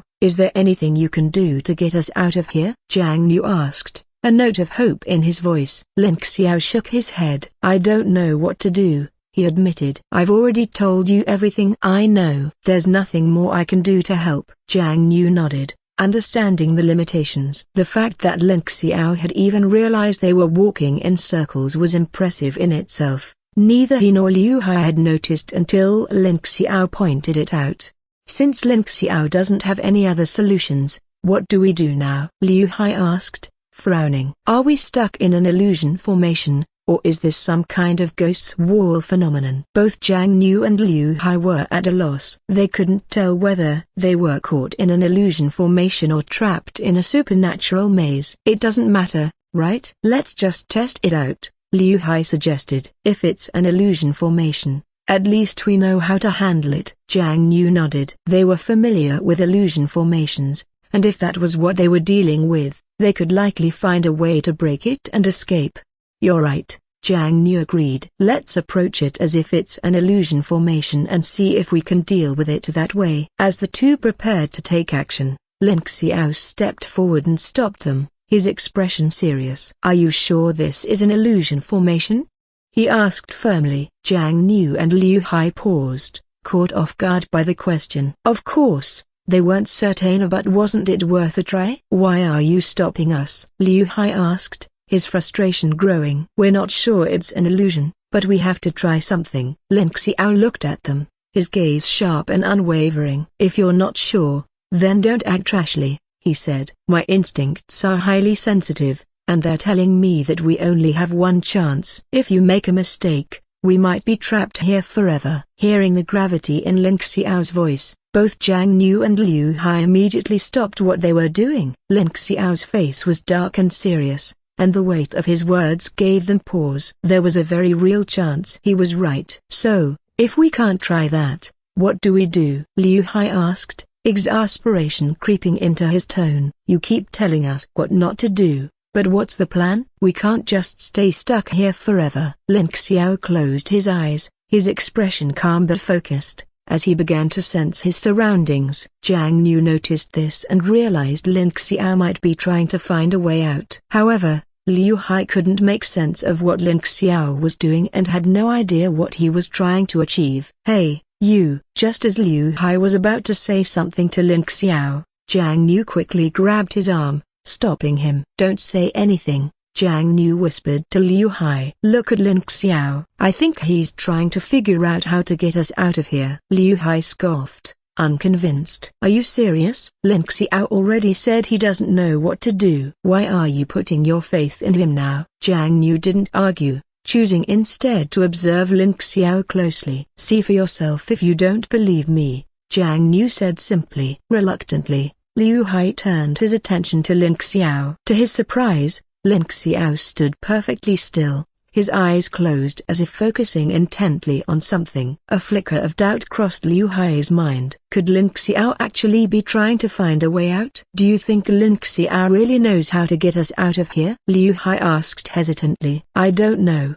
Jiang Niu admitted. But if there's even a chance he does, we need to let him try. The two fell silent, their eyes fixed on Lin Xiao. After a moment, Lin Xiao opened his eyes, his gaze steady and determined. Without a word, he began walking forward. Jiang Niu and Liu Hai exchanged a glance before quietly falling in step behind him, their movements cautious. Though uncertain of where Lin Xiao was leading them, they decided to trust his instincts and see if he could guide them out. Jiang Niu followed closely behind Lin Xiao, and before long, they had successfully walked out of the strange area. The eerie cries of Ghost Cry Forest had completely disappeared. Both Jiang Niu and Liu Hai stood there, stunned. They had no idea what had just happened. How did we get out so easily? Liu Hai muttered, still trying to process the situation. What just happened? Lin Xiao actually got us out? Jiang Niu swallowed hard and nodded. Even though it seemed unbelievable, the truth was right in front of them. Lin Xiao had indeed led them out. There was no denying it. Yes,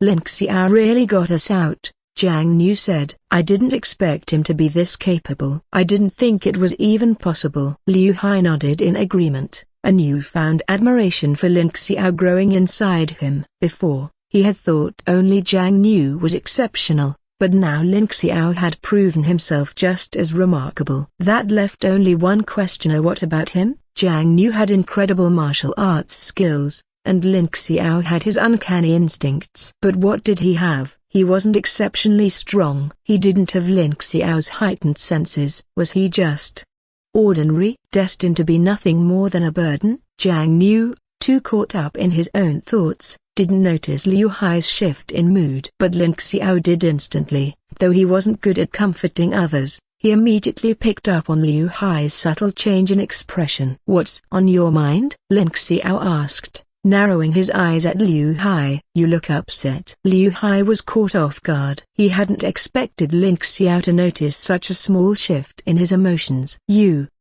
could tell I was upset? Liu Hai asked, looking at him in disbelief. How sharp are you? Lin Xiao frowned slightly. He noticed that Liu Hai had dodged the question rather than answering it. Why was he avoiding it? Did he not want to talk? Why aren't you answering my question? Lin Xiao pressed. Liu Hai blinked. In truth, he hadn't even fully processed Lin Xiao's question. What did you just ask? Liu Hai asked, still somewhat dazed. Jiang Niu, who had been watching their interaction, let out a small sigh. He could already tell they were operating on completely different wavelengths. This conversation wasn't going anywhere without his help. All right, Liu Hai, just answer the question, Jiang Niu said, stepping in. Lin Xiao is asking why you were upset. And Lin Xiao, calm down. Liu Hai wasn't avoiding your question. He just didn't catch it the first time. Both Lin Xiao and Liu Hai fell silent for a moment, then nodded seriously. They turned to each other,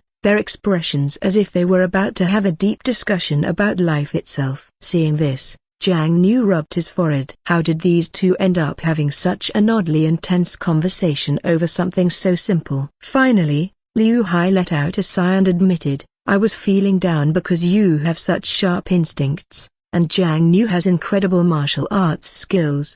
But I don't have anything special. Compared to you two, I feel like I'm just holding you back. After he finished speaking, his usual bright demeanor dimmed, replaced by a look of self-doubt. Lin Xiao frowned so deeply that it looked like he could crush a fly between his brows. To him, Liu Hai had never seemed useless at all. If anything, he admired Liu Hai for being so carefree and easygoing. If you're asking me, I think you're actually really useful, Jiang Niu said bluntly. You know a lot of things, and sometimes, you joke around and lighten the mood. Liu Hai, you need to stop underestimating yourself. You're more important than you think. Jiang Niu had never realized Liu Hai felt this way. If Lin Xiao hadn't noticed, he probably would have kept this bottled up indefinitely. It was only now that Jiang Niu truly recognized just how sharp Lin Xiao's senses were. Not only could he detect external dangers, but he could also pick up on the subtle shifts in emotions. For a brief moment,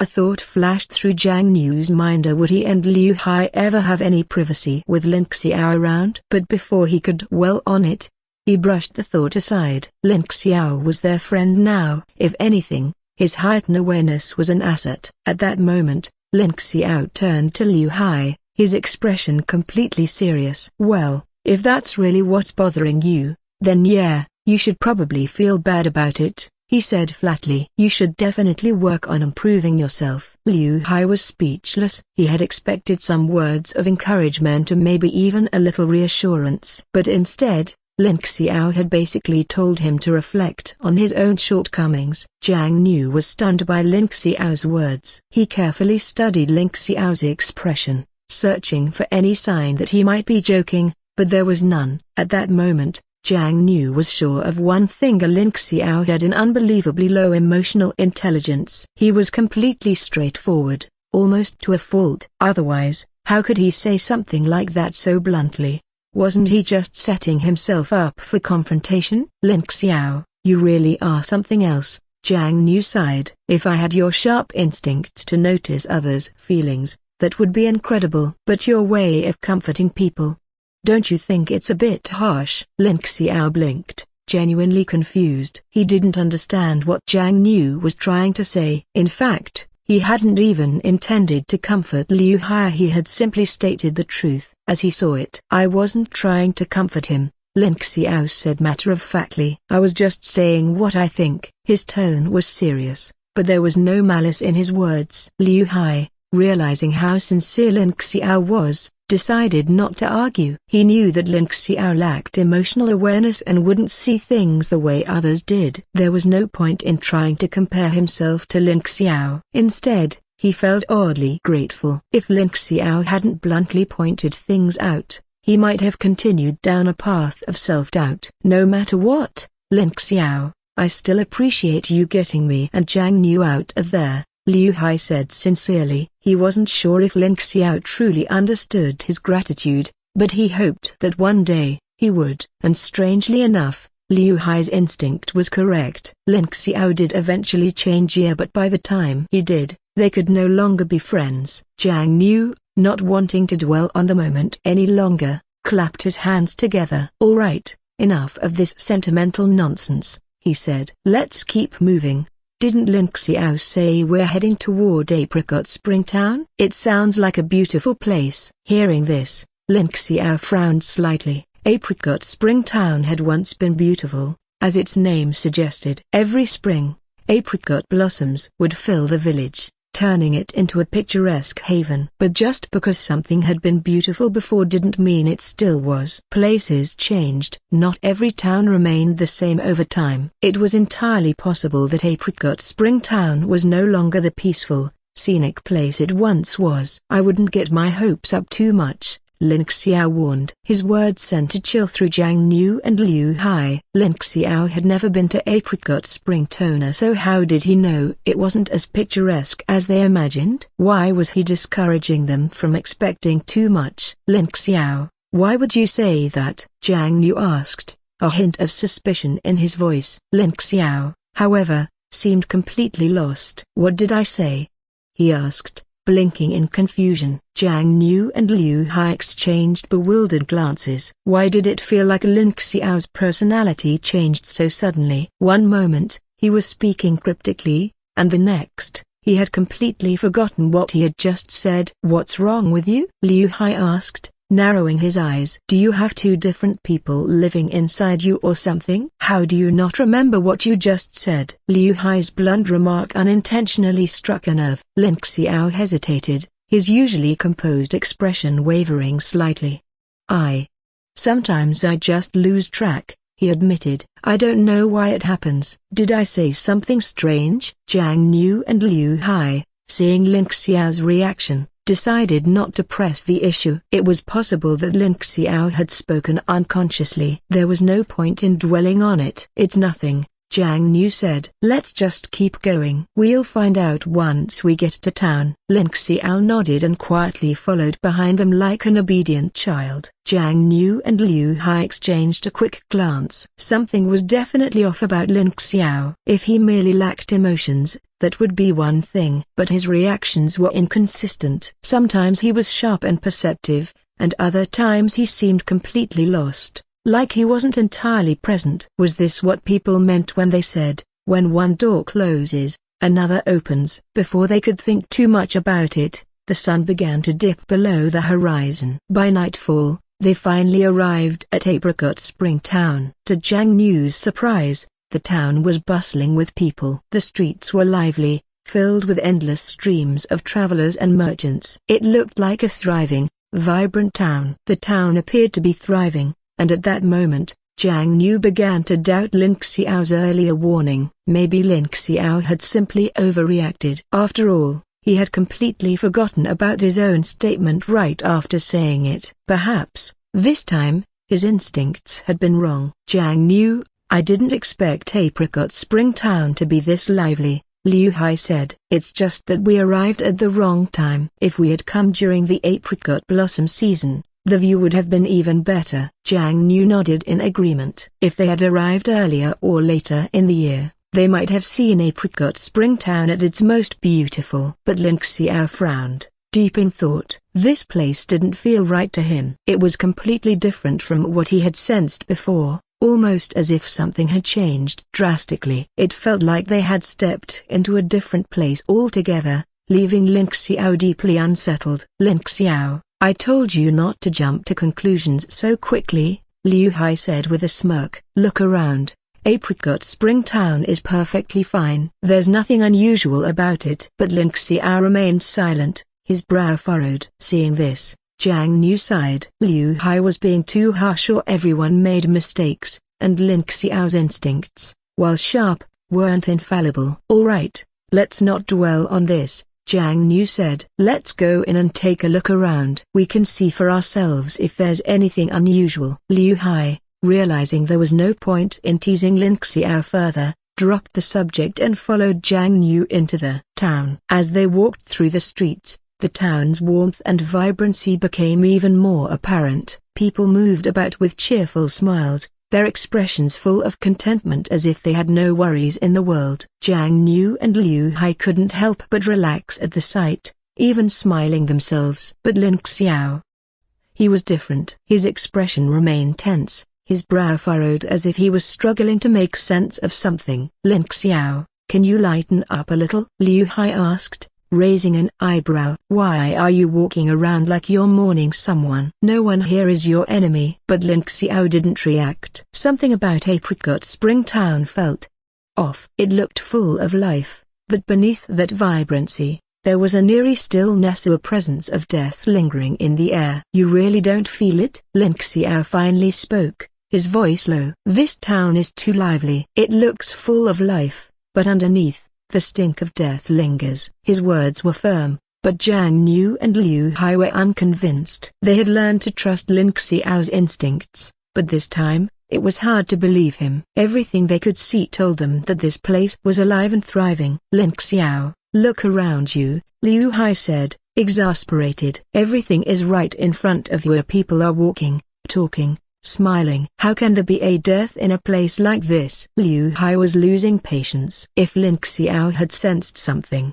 Why couldn't he just say it outright instead of making vague, cryptic statements? Lin Xiao sighed, lowering his gaze. It was clear that Jiang Niu and Liu Hai didn't believe him. So how could he make them see what he saw? Jiang Niu, noticing the tension, chose not to intervene. Instead, he remained silent, letting the conversation settle. Lin Xiao also stopped pressing the issue. There was no point in arguing if they didn't believe him. Let's just find a place to stay for the night, Jiang Niu finally said. The sun will set soon, and we don't want to be wandering around when it's dark. They searched the town for nearly half an hour, but something was strange here. There wasn't a single inn in sight. Jiang Niu frowned. A town this beautiful should have been filled with inns and guest houses. It was a prime stop for travelers. So why were there none? Why doesn't this town have a single inn? Jiang Niu muttered. Shouldn't a place like this have plenty of them? Liu Hai shook his head, equally puzzled. Meanwhile, as nightfall approached, Lin Xiao's unease deepened. His body was visibly tense, his sharp eyes scanning their surroundings as if expecting something to happen. Lin Xiao, what's wrong? Jiang Niu asked, noticing his anxiety. You're getting more nervous by the second. Jiang Niu had always been observant, and he could tell something was seriously bothering Lin Xiao. But what? Even when they had entered Ghost Cry Forest, Lin Xiao had never seemed this unsettled. Lin Xiao knew Jiang Niu and Liu Hai wouldn't believe him, so he remained silent. There was no point in explaining. They would find out soon enough. Don't worry about it. You'll understand everything soon enough, Lin Xiao said flatly. Jiang Niu and Liu Hai exchanged glances. They could tell Lin Xiao was deliberately withholding information, but why? Still, neither of them had the patience to press him for answers. Their immediate concern was finding a place to stay for the night. If there were no inns, were they expected to sleep on the streets? I don't think we're going to find an inn at this rate, Jiang Niu finally said. We should try asking a local family if they'd be willing to let us stay the night. Since their search had yielded no results, this was their only option. Liu Hai and Lin Xiao nodded in agreement. They had no choice. If there had been an inn, they would have found one by now. Soon, the three of them approached a farmhouse and knocked on the door. A few moments later, the door cracked open just enough for the owner to peek out. But as soon as he saw that they were outsiders, his expression turned to fear, and he immediately slammed the door shut. Jiang Niu, Liu Hai, and Lin Xiao barely had time to say a word before they were shut out. The strange reaction only deepened their curiosity. What's going on here? Liu Hai asked, frowning. Why did that man look so scared of us? Jiang Niu shook his head. If one family refused them, they would simply try another. But when they went to the next house and the next, the result was the same. Every door was shut in their faces. With each rejection, their suspicions grew. Why were the people in this town so afraid of them? The sky darkened, and the night deepened. Midnight was fast approaching. Just when they thought they would be left stranded outside, a single door creaked open. A man stood in the doorway, waving them over. Jiang Niu immediately noticed him and stepped forward. You're travelers, aren't you? The man asked in a hushed voice. Why would you choose to stay in this town overnight? Jiang Niu and the others exchanged glances. Why shouldn't they stay overnight? There had been no warnings about Xinghua town. As far as they knew, it was an ordinary place. Why wouldn't we stay here? Jiang Niu asked cautiously. We're passing through, and when we saw this town, we thought we'd rest here for the night. The man's face tensed, his brows furrowing deeply. He hesitated, clearly struggling with something internally. Should he help them, or should he turn them away? If he let them stay, there was a chance they wouldn't survive the night. If he left them outside, they would definitely die. Finally, he let out a heavy sigh. Fine. You can stay at my house for the night, he said. But listen to me carefully, and no matter what happens, you must not make a sound, and do not step outside until morning. Jiang Niu and Liu Hai exchanged another glance. Something was definitely wrong with this town. The people were hiding something. Otherwise, why would the man be so strict about them staying inside? Sir, can you tell us what's going on? Jiang Niu asked. Why did every other family refuse to let us in? What's happening in this town? The man's face darkened. He knew the travelers wouldn't understand, but it wasn't their fault. Once, Apricot Spring Town had been a place that welcomed visitors. But somewhere along the way, something changed. Even the town's own residents feared stepping outside after dark. Some families had been wiped out entirely just for sheltering outsiders. That was why the townspeople were too afraid to open their doors. "This isn't something you should concern yourselves with," the man said finally. "I've already taken you in. That's all you need to worry about. Now hurry inside before anyone sees you." Jiang Niu and Liu Hai both knew there was more to this than he was letting on. Whatever secret this town was hiding, it was dangerous enough to make even its own people live in fear. If that was the case, they couldn't just leave things as they were. They had to figure out the truth and put an end to whatever was happening here. "Understood," Jiang Niu said. "We'll follow your rules. We won't step outside or make any noise tonight. But please, let us inside. It's nearly midnight." The man nodded quickly and ushered them inside. But as he led them through his house, he didn't light a single lantern. Jiang Niu immediately realized why he didn't want anyone to know they were here. But that wasn't a problem for them. As cultivators, they had excellent night vision. Even in the dark, they could clearly see the man's face. His fear was evident. Soon, he led them to a small room. It was simple, almost barren, but it was the best he could offer. "We appreciate your kindness," Jiang Niu said. "We'll be sure to repay you in the morning." But the man shook his head. He didn't need their thanks. He only wanted one thing: for them to leave this town before it was too late. The farmer had already made up his mind at the first light of dawn. He would send these outsiders away. But that was just his plan. Whether Jiang Niu and the others actually left would depend entirely on them. As night fell, none of them slept. They were determined to uncover the mystery behind the farmer's ominous warning. For hours, the silence of the town was almost unnerving. Just as exhaustion began to take hold, a blood-curdling scream shattered the stillness of the night. The sound was so sharp, so inhuman, that it sent chills down their spines. Jiang Niu and Liu Hai instinctively reached for their weapons, ready to investigate her. But before they could move, Lin Xiao grabbed them, his grip firm. "Did you already forget the farmer's warning?" he whispered sharply. "We cannot go outside." Lin Xiao's words stopped them in their tracks. As Jiang Niu and Liu Hai recalled their promise to the farmer, they realized how hastily they had agreed to his terms. But that scream, it was too horrifying. Why had the farmer seemed to expect something like this to happen? Why had he been so insistent that they remain silent? "This doesn't make any sense," Liu Hai murmured. "That scream. It sounded inhuman." "But the tone, no one's reacting." His voice, though hushed, was still too loud. Before he could say another word, Lin Xiao clamped a hand over his mouth. A moment later, a shadow appeared outside their window. All three of them froze. It was massive, a towering, monstrous figure that loomed over the ground, as if searching for something. It had heard them. Jiang Niu turned sharply to glare at Liu Hai. This was his fault. Liu Hai swallowed hard, realizing his careless whisper had drawn the creature's attention. No wonder the farmer had been so strict about staying silent. Now, it all made sense. This town was plagued by Yaoguais. Liu Hai instinctively tensed, prepared to fight, but Jiang Niu and Lin Xiao pinned him down, preventing him from moving. They might not fear the creature, but they couldn't risk exposing the farmer's family. They had been shown kindness. The last thing they wanted was to bring disaster upon their host. For a few tense moments, the creature lingered outside their room, its grotesque form casting an eerie silhouette against the moonlight. It seemed to be listening, waiting. But when no further sounds came, it eventually turned and walked away. Liu Hai exhaled in relief, only to realize, too late, that his sigh had been too loud.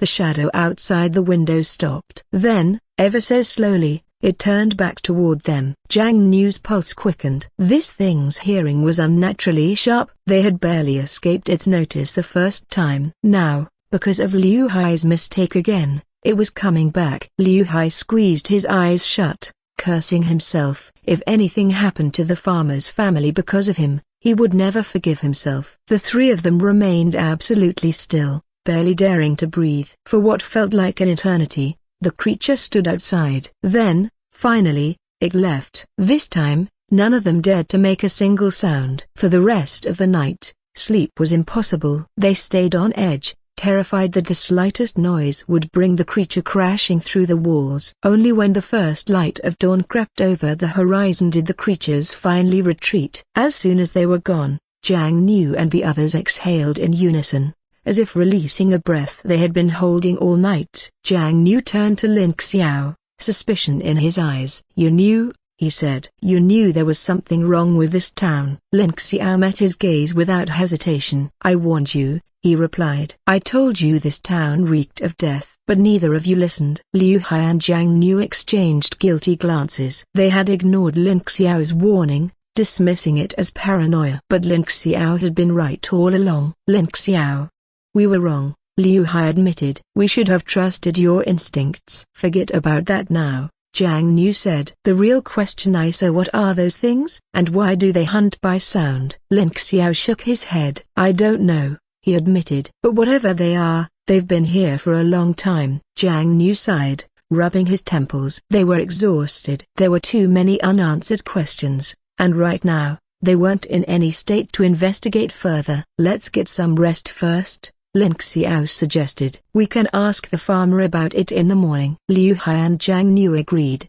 too drained to argue. They finally allowed themselves to shut their eyes and drift into sleep. The night had been long and terrifying, but they had survived. As the morning sun painted the room with golden light, a knock came at the door. The farmer had come to wake them. Jiang Niu and the others, being cultivators with keen senses, immediately stirred at the sound of knocking. Upon realizing it was the farmer who had taken them in the night before, they let down their guard. "Oh, it's you, sir." "We'll be out in a moment," Jiang Niu said. The farmer nodded and left them to prepare. About half an incense stick's time later, the three of them stepped out of their room.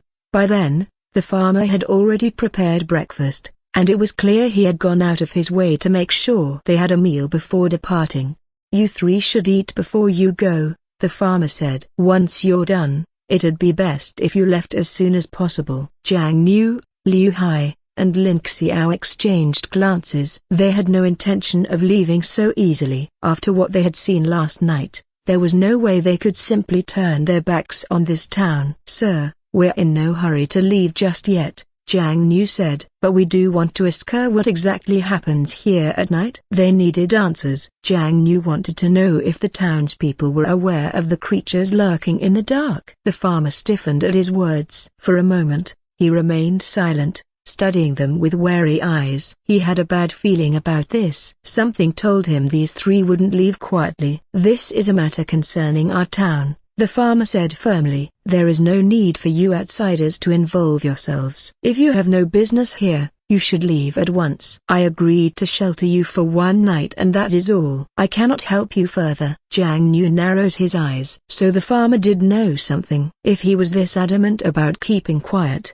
then he must be hiding something crucial. "Sir, let's not dance around the truth," Jiang Niu said. "We already know there are Yao Gui's roaming your town at night. We are here to help. But we need to understand exactly what's going on." At this, the farmer's frown deepened. His mind raced. Had these three really seen the creatures? He had warned them repeatedly not to go outside. Had they ignored him? And if they had, why were they still alive? More importantly, why hadn't his family been harmed as a result? "What do you mean by that?"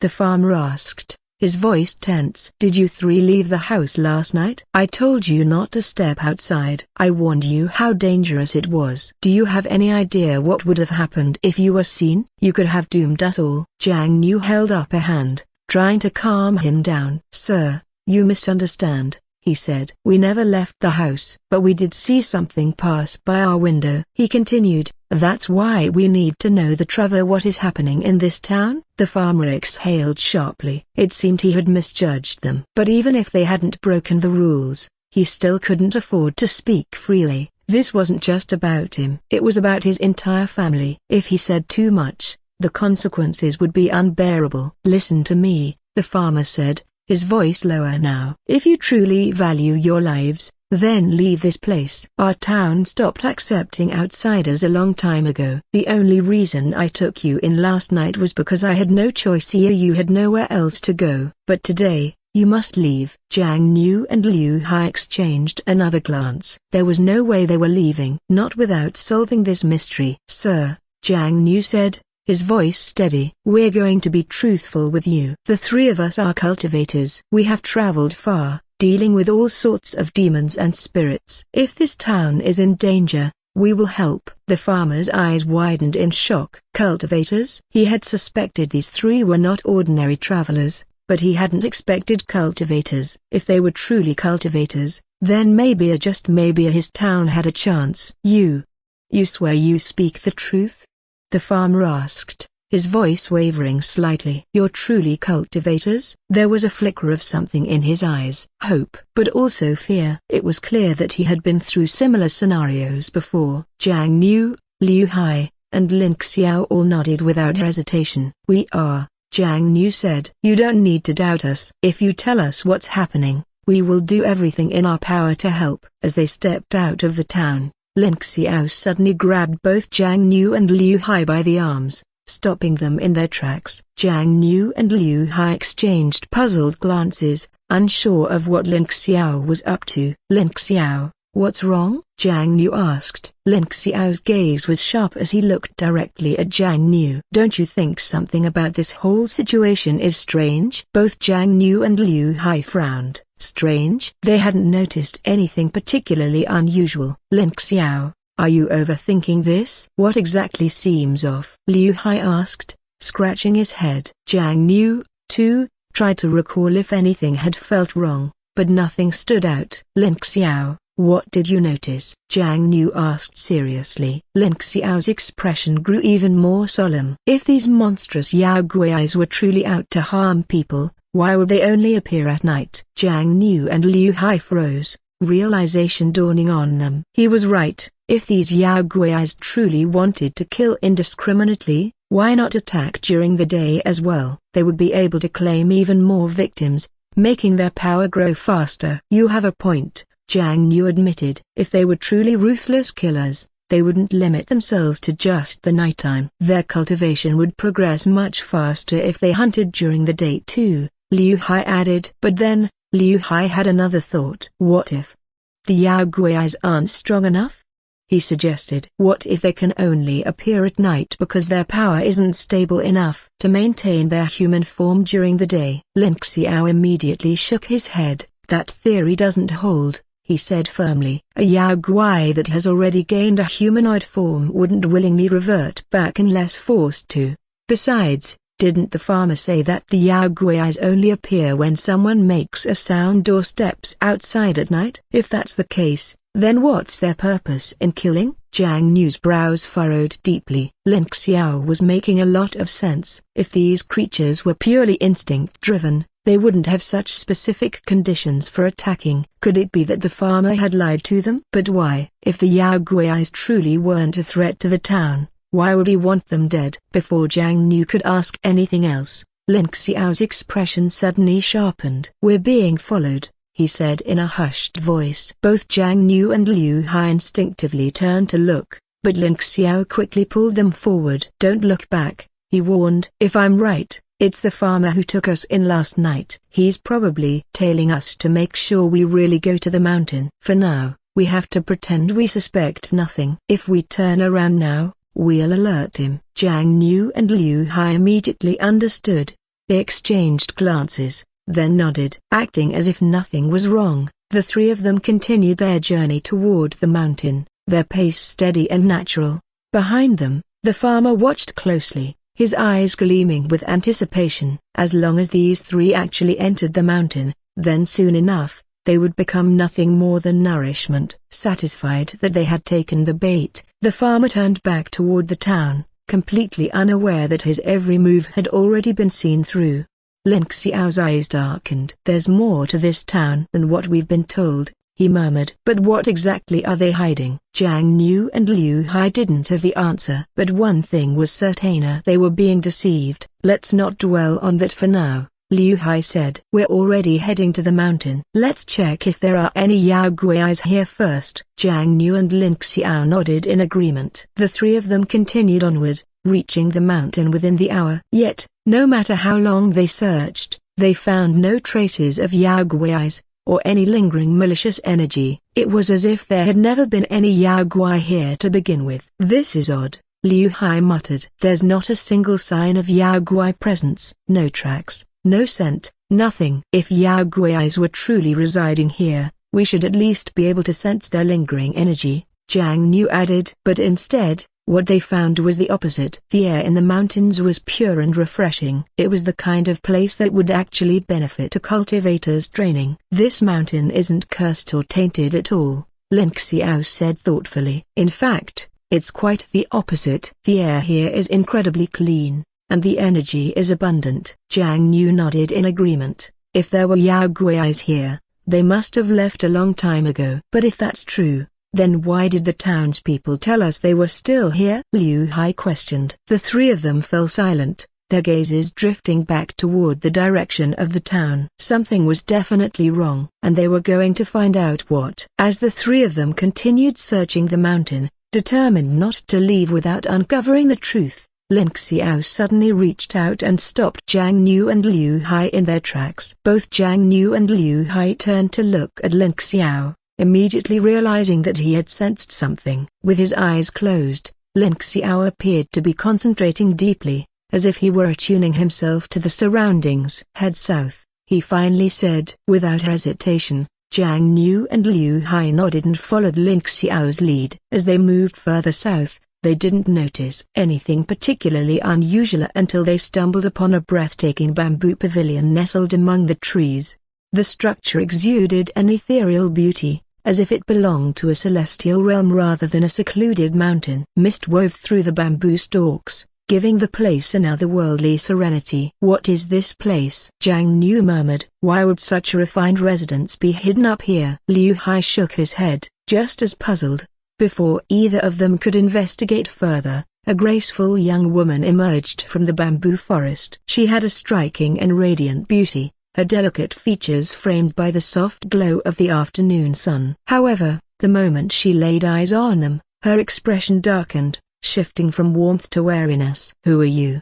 she asked sharply, her posture tense. "Why are you here?" Jiang Niu hesitated for a brief moment, momentarily caught off guard by her beauty. But he quickly snapped out of it, reminding himself of where they were. "We should be asking you that question," Jiang Niu countered. "Who are you? Are you a Yao Guai?" The young woman's expression shifted into one of outrage, her cheeks flushing with indignation. "What kind of question is that? Who walks up to a stranger and immediately asks if they're a Yao Guai?"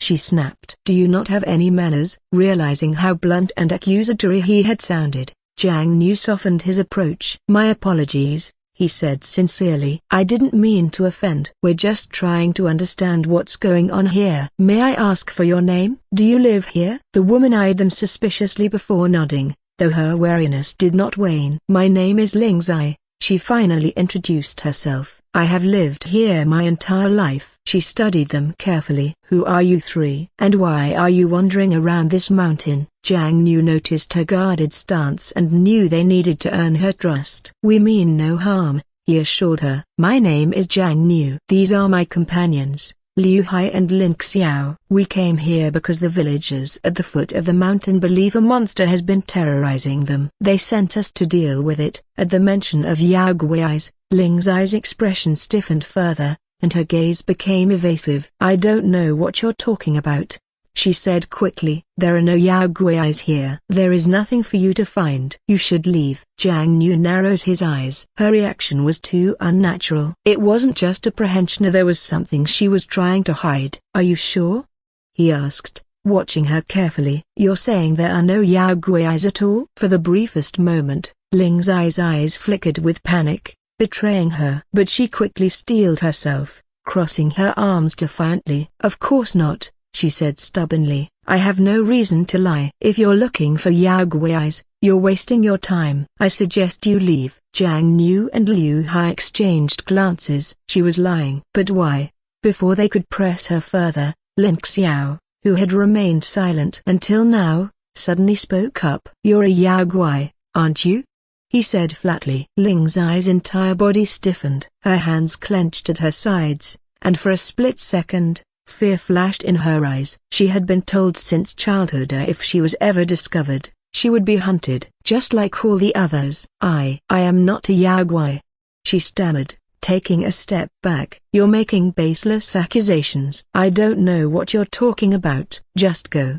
Her voice wavered slightly, betraying her growing panic. She turned on her heel, trying to leave. She couldn't stay here any longer. But Lin Xiao moved faster. Before she could slip away, he stepped in front of her, blocking her path. "I'm not here to harm you," he said calmly. "I just need you to answer a question." Ling Zai trembled at Lin Xiao's words. She didn't understand why she instinctively feared this man. She was a Yaogwai. She shouldn't be afraid of mere humans. Jiang Niu and Liu Hai, seeing Lin Xiao's imposing stance toward Ling Zai, thought he was being too forceful. "You're scaring her," Jiang Niu said. Lin Xiao's expression finally softened slightly, though his demeanor remained firm. "I'm not here to harm you," he said. "I just need answers." Jiang Niu turned to Ling Zai, trying to reassure her. "Don't be afraid. Lin Xiao always speaks like this, so it's just the way he is," Jiang Niu explained. "He just wants some information. If you answer him, you have nothing to worry about." Ling Zai hesitated but eventually nodded. She wasn't particularly afraid of Jiang Niu or Liu Hai, but Lin Xiao. He terrified her. Something about him made her feel as if he could destroy her completely. "I don't know everything," she said in a cautious tone, "and I can't tell you everything either. But I will tell you as much as I can. Just ... please don't hurt me." Her voice trembled slightly, making her look pitiful. Seeing her like this, Jiang Niu and Liu Hai nodded in agreement, signaling that they would listen. Lin Xiao, however, kept his gaze locked onto her, his expression unreadable. This only made Ling Zai even more nervous, as if she were a trapped animal under his scrutiny. Jiang Niu couldn't stand it any longer. "Lin Xiao, can you not look so terrifying?" he sighed. "You're scaring her half to death." Lin Xiao raised an eyebrow, clearly not understanding the problem. He was just looking at her. Smile, maybe, Jiang Niu suggested. Lin Xiao hesitated before reluctantly attempting a smile. The result, however, was far worse. Instead of being reassuring, his expression twisted into something so unnatural that it looked more menacing than his usual cold stare. Ling Zai flinched and immediately lowered her head, completely avoiding his gaze. Jiang Niu and Liu Hai stared at Lin Xiao's attempted smile, then quickly shook their heads. "Forget it." "Don't smile," Liu Hai muttered. "It's better if you just act normal." Lin Xiao shot them a glance, clearly displeased. Ignoring them, he refocused on Ling Zai. "Tell me," he said, his voice calm but firm. "Where are the other Yaogwais on this mountain?" Ling Zai stiffened. "There are no other Yaogwais," she said hurriedly. Lin Xiao narrowed his eyes. "Don't lie to me. I can tell exactly what you are. You're a fox Gwai." Ling Zai gasped, staring at Lin Xiao in shock. Her identity had been exposed in an instant. She had spent over 100 years perfecting her concealment, aided by talismans and artifacts left behind by her parents. Yet this man saw through her so easily. "Who are you?" she demanded, stepping back. "How can you see through my true form?" Lin Xiao's brow furrowed, unimpressed. "I ask the questions here," he said. Meanwhile, Jiang Niu and Liu Hai were equally stunned. A fox Gwai? Jiang Niu had always imagined fox Yaogwais as seductive and alluring, using their charms to bewitch men. But Ling Zai... Her bright, clear eyes and delicate features held none of the cunning or seduction he had expected. She looked more like a young noblewoman than a cunning fox spirit. Ling Zai, noticing their expressions, immediately grew annoyed. "What's with those looks?" she snapped. "Did you really assume all fox Gwais use seduction techniques? Not all of us practice charm magic, you know. Some of us follow the righteous path." Jiang Niu realized how their surprised reactions might have offended her. He quickly raised his hands in apology. "You're right, that was an unfair assumption," he admitted. "I'm sorry, Ling Zai." Ling Zai huffed, folding her arms. Jiang Niu quickly changed the subject. "Can you at least answer Lin Xiao's question? Where are the other Yaogwais on this mountain?" Ling Zai hesitated again, sneaking a glance at Lin Xiao, who still had that intense gaze fixed on her. She knew these three wouldn't leave without answers. If she didn't tell them something, they might force their way deeper into the mountain. Before I tell you anything, she said slowly, I need to know one thing. Why are you looking for the Yaoguais? Her golden eyes gleamed with suspicion. They've never harmed a soul, she insisted. Are you here to kill them? Jiang Niu frowned. Her words didn't match what the villagers had told them. What do you mean they've never harmed anyone?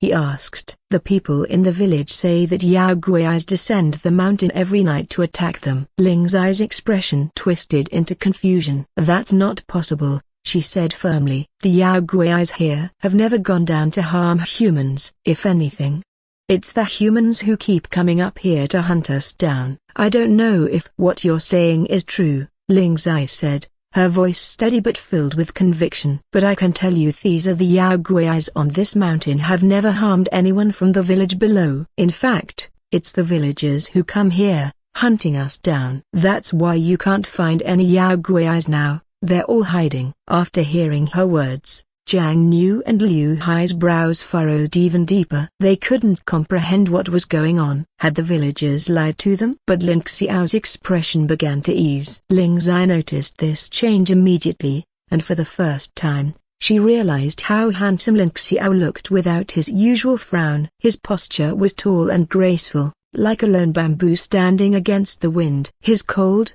distant eyes seemed unfocused, yet there was a profound calm in their depths. His dark hair, falling naturally around his ears, added to his enigmatic aura. Unconsciously, Ling Zai found herself captivated by him. Her fear had faded without her even realizing it. Who would have thought that simply relaxing his expression would make such a difference? Jiang Niu and Liu Hai noticed her gaze lingering on Ling Xiao, and couldn't help but glance at him too. They had to admit Ling Xiao's face certainly had its advantages. However, Jiang Niu was just as handsome, though his charm was of a different nature. Ling Xiao had the cold, aloof beauty of an untouchable mountain peak, while Jiang Niu exuded the gentle elegance of a noble gentleman. Seeing Ling Zai lost in admiration, Jiang Niu cleared his throat loudly.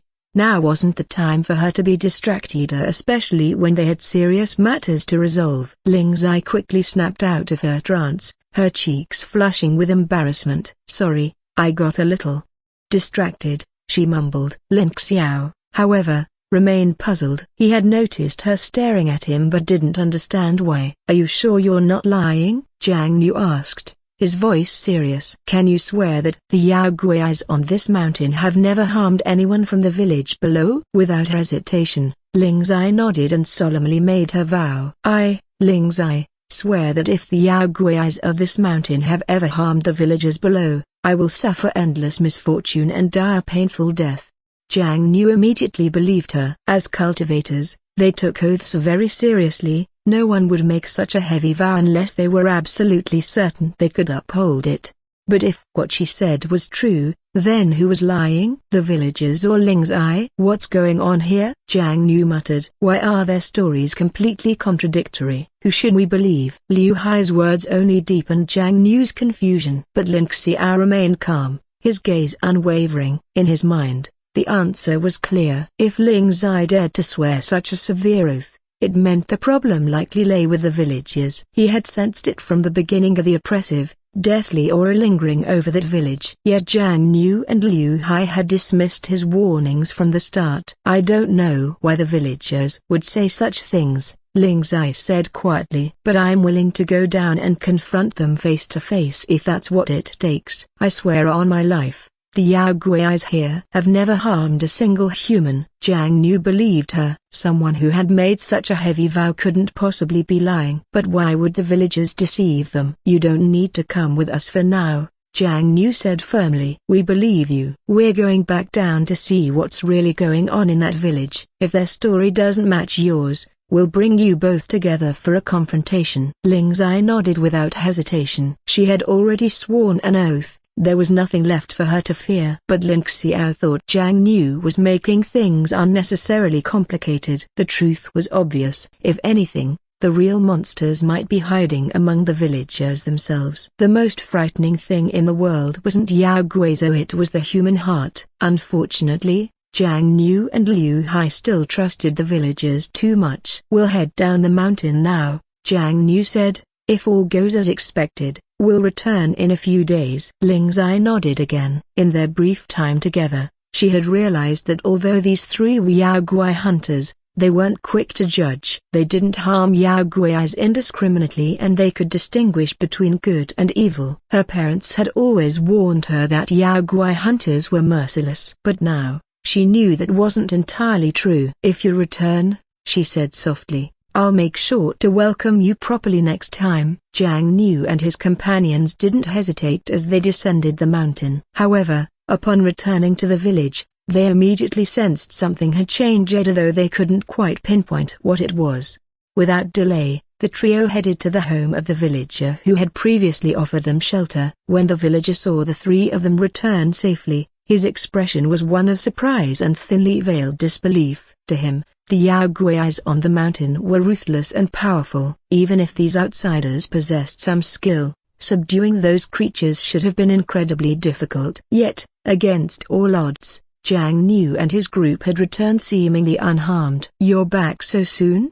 The villager asked, eyes wide with shock. Did you defeat all the Yao Guais already? Liu Hai opened his mouth to question the villager directly but was swiftly stopped by Jiang Niu. If they confronted the villager too aggressively, he might refuse to reveal the truth, possibly putting them in danger. To be honest, Jiang Niu began with a measured tone. We did handle a few Yao Guais on the mountain, but it didn't seem like there were many left. So, we came back to ask if there might be any other locations where Yao Guais could be hiding. If there are more, we'll take care of them all, so you no longer have to live in fear. Hearing this, the villager's eyes lit up with excitement. Before, he hadn't taken the three seriously, he'd thought them to be nothing special. But now, it seemed they were far more capable than he had initially assumed. Incredible. I didn't think you three were so powerful, the villager exclaimed enthusiastically. You've done us a great service by dealing with those creatures. Thank you, truly. But to tell you the truth, there may be other Yao Guais lurking around. Jiang Niu noticed something unsettling. The villager seemed too happy to hear the Yao Guais were gone. Was this joy really because the village was finally safe? Or was there another reason? Hold on. I need to ask you something else, Jiang Niu said, his tone growing more serious. I need you to answer honestly. Every single word must be the truth. The villager nodded quickly, though his eyes betrayed a flicker of unease. The Yao Guais were supposedly eliminated and there was no reason for him to keep hiding anything. Yet, if these three were truly as powerful as they seemed, offending them now could be dangerous. What is it you wish to know, Master Jiang? The villager asked cautiously. If it's something I know, I'll tell you everything. Jiang Niu gave a slight nod of approval. This was the attitude he needed from the villager, though he still wasn't sure if the man was telling the truth. Lin Xiao, observing Jiang Niu's expression closely, could already sense what Jiang Niu was thinking. Before we dealt with the Yao Guais, they told us something strange, Jiang Niu said slowly. They claimed they never intended to harm anyone. Is that true? The villager's eyes flickered with sudden panic, an emotion quickly masked by a forced calm. Master Jiang, you can't trust the words of the Yao Guais, the villager said, his voice tense. They are monsters. How could anything they say be true?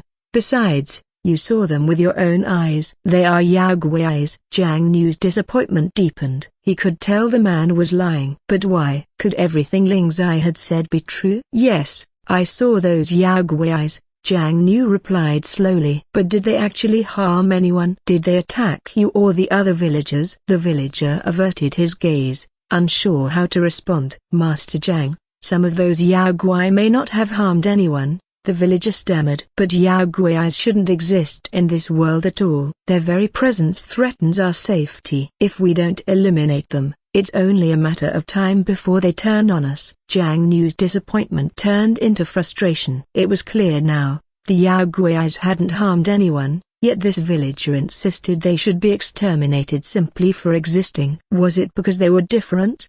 Because they weren't human? You're saying they haven't actually hurt you, Jiang Niu said coldly. So why are you so determined to kill them? I thought the Yao Guais were lying to us, Jiang Niu continued, voice low with anger. But it turns out it was you who was lying all along. The villager's expression gradually darkened upon hearing Jiang Niu's words. Initially, he had hoped to keep up the facade for longer, but these outsiders were being uncooperative. Since they refused to go along with his story, there was no need to continue pretending. After all, so what if they were cultivators? No matter how skilled they were, this village had numbers on their side. Every single person in town shared the same belief as he did. Still, tearing off the mask too soon was unwise. The true extent of these three's abilities was unknown, and their status as cultivators meant they could still be useful. If another crisis arose in the future, having them around might be advantageous. So, he held back his hostility,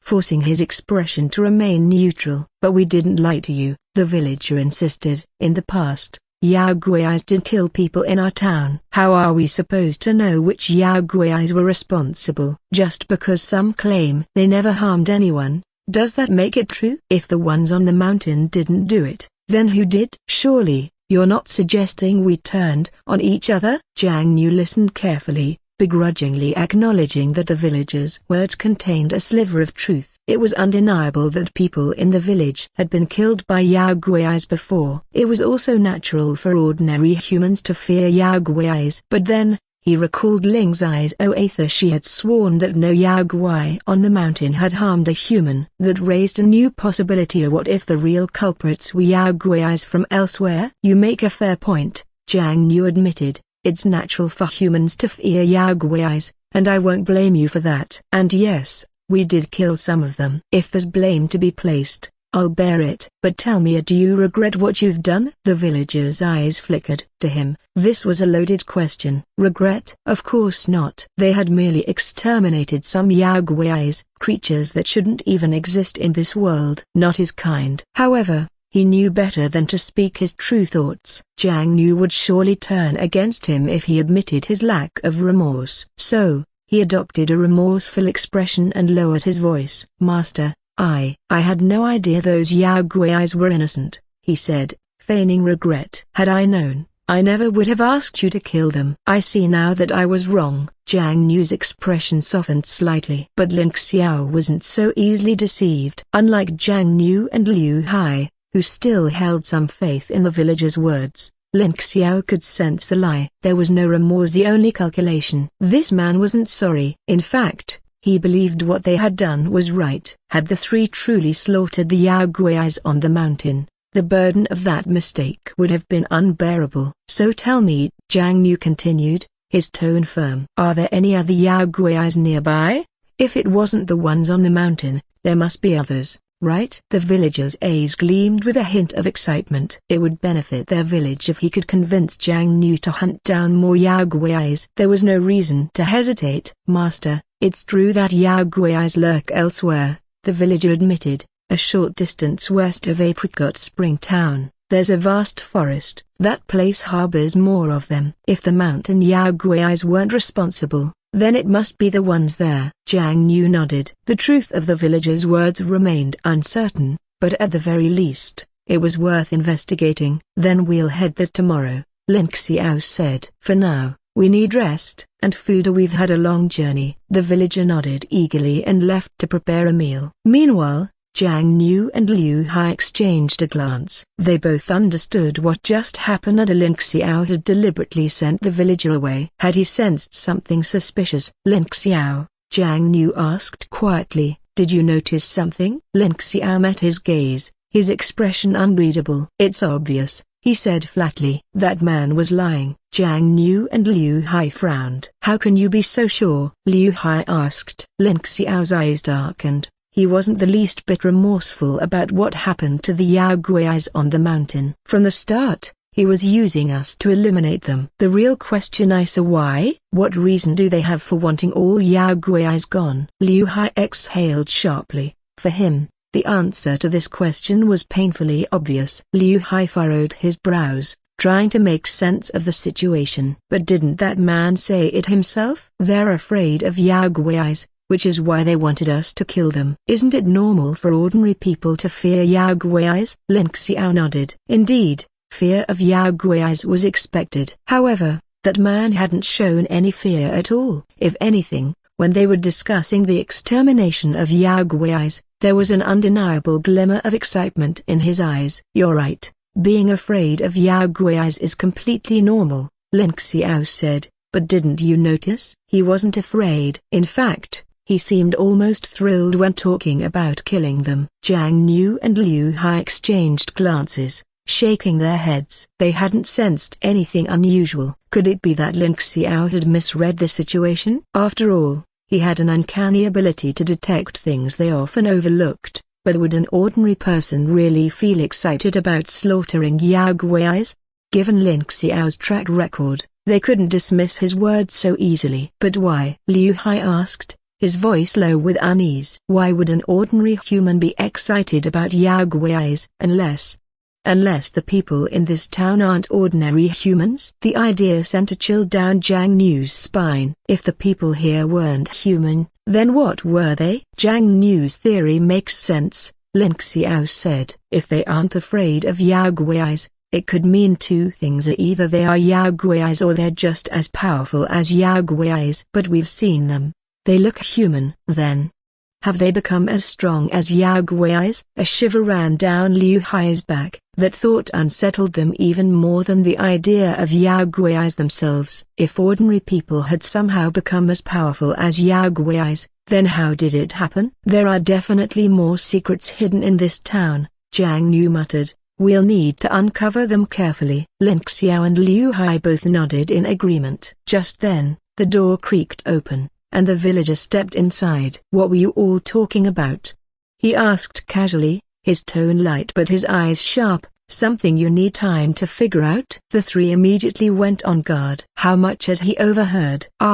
It's nothing, Jiang Niu said smoothly, forcing a smile. We were just discussing Yao Gui's, trying to figure out their techniques so we can be better prepared to fight them. The villager nodded, seemingly satisfied with the answer. That's beyond my knowledge, he said. But if you're done talking, come eat. The food's ready. Jiang Niu, Lin Xiao, and Liu Hai exchanged glances. They had no choice but to act natural. Of course, Jiang Niu replied. We'll be right there. After eating, they returned to their room, lying down but not sleeping. Tonight, they planned to uncover the truth. Just as they had expected, right around midnight, the so-called Yao Gui's appeared again. The trio remained completely still, observing carefully. Were these true Yao Gui's? Or was someone pretending to be Yao Gui's to manipulate the town? Jiang Niu's voice was a whisper. We're going out there. Liu Hai and Lin Xiao nodded. However, despite their hushed tones, the Yao Gui suddenly stopped. Its head tilted as if it had heard something. Jiang Niu froze. Its hearing was terrifyingly sharp. This wasn't just a mindless beast, it was alert to intelligent. If they wanted to lure it away from the village, they had to be vigilant.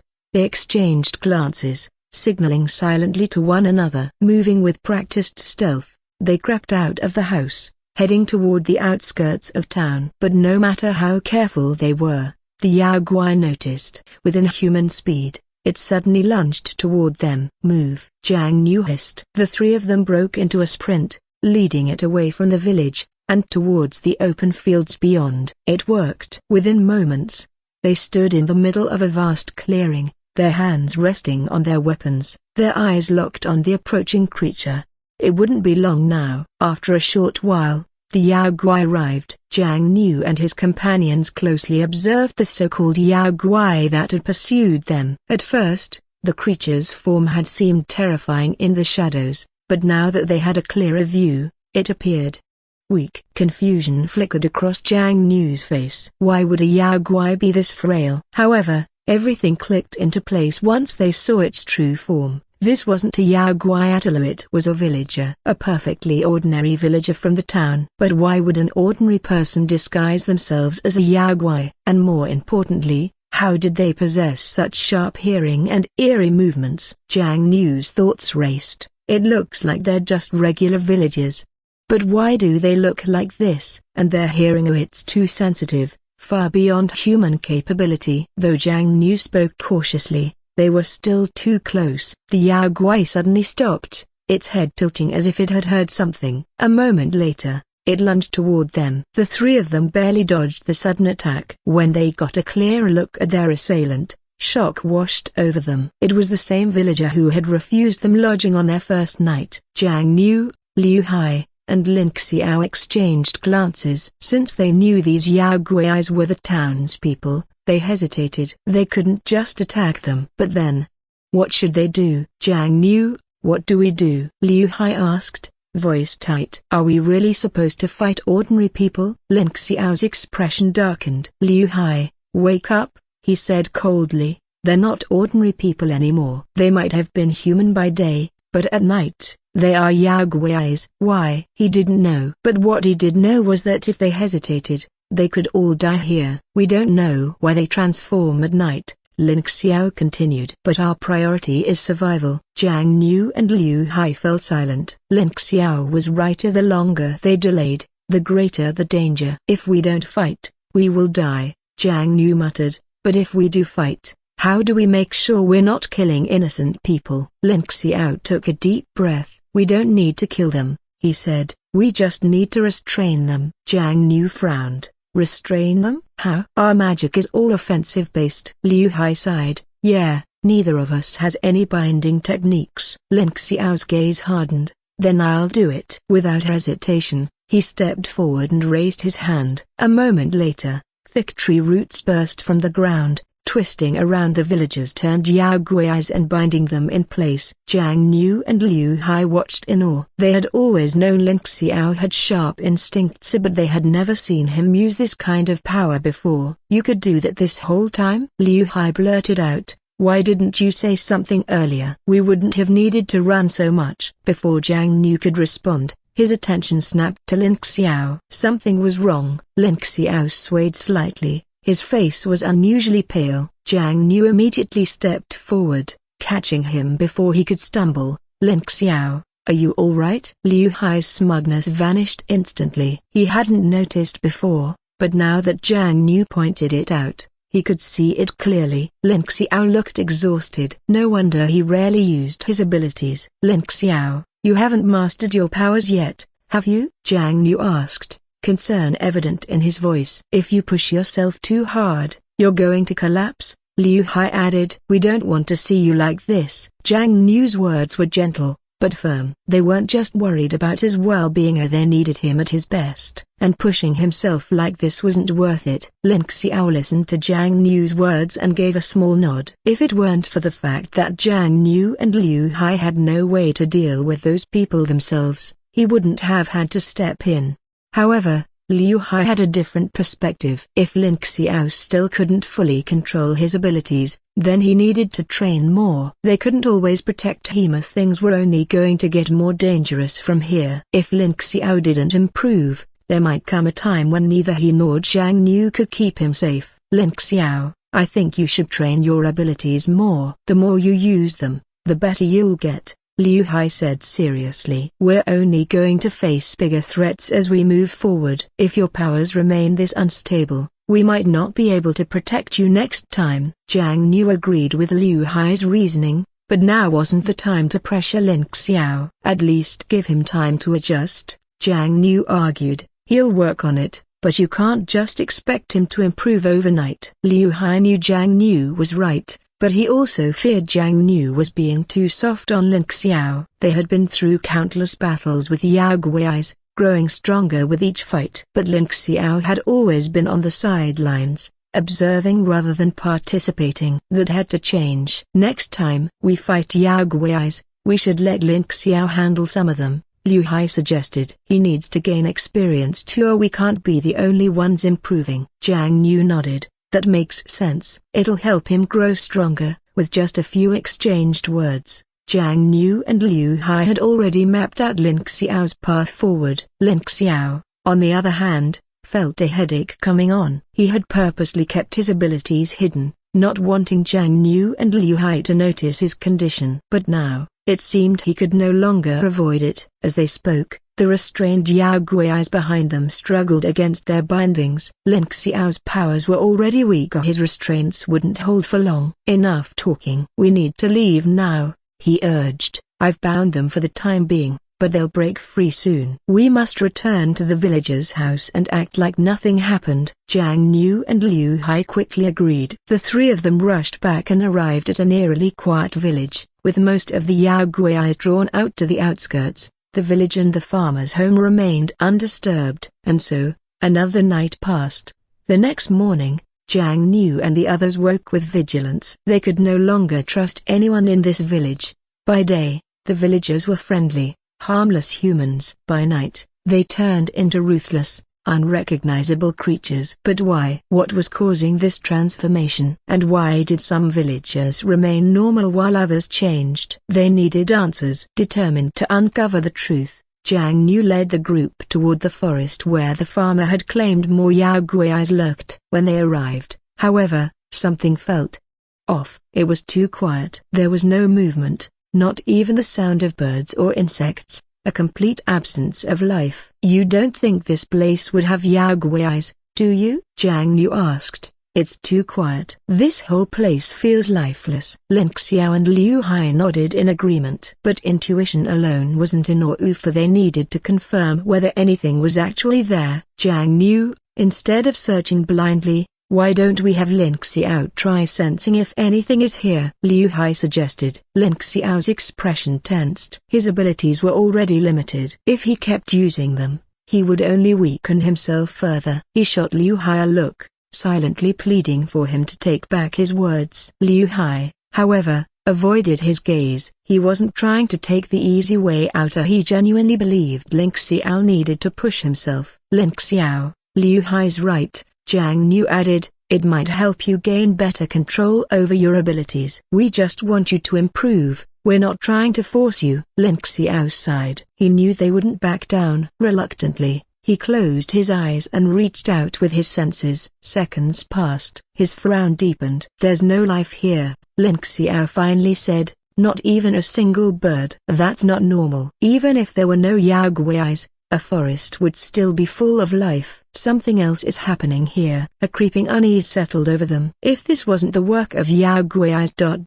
then what was responsible for the deathly stillness? As Lin Xiao furrowed his brows in deep thought, he suddenly noticed a cave nestled in the back of the forest. A faint black mist seeped intermittently from within the cavern, twisting and dispersing into the air. Could it be that something was lurking inside, perhaps a particularly powerful Yaoguai hidden away in the depths of the cave? This forest has no signs of life, not even a single bird, Lin Xiao said. Upon hearing this, Jiang Niu and Liu Hai's expressions grew more serious. It was an absurd situation. This was a large forest, teeming with trees. Usually, there should be birds, insects, and numerous other creatures. Yet, there was nothing. The complete absence of life was unnatural.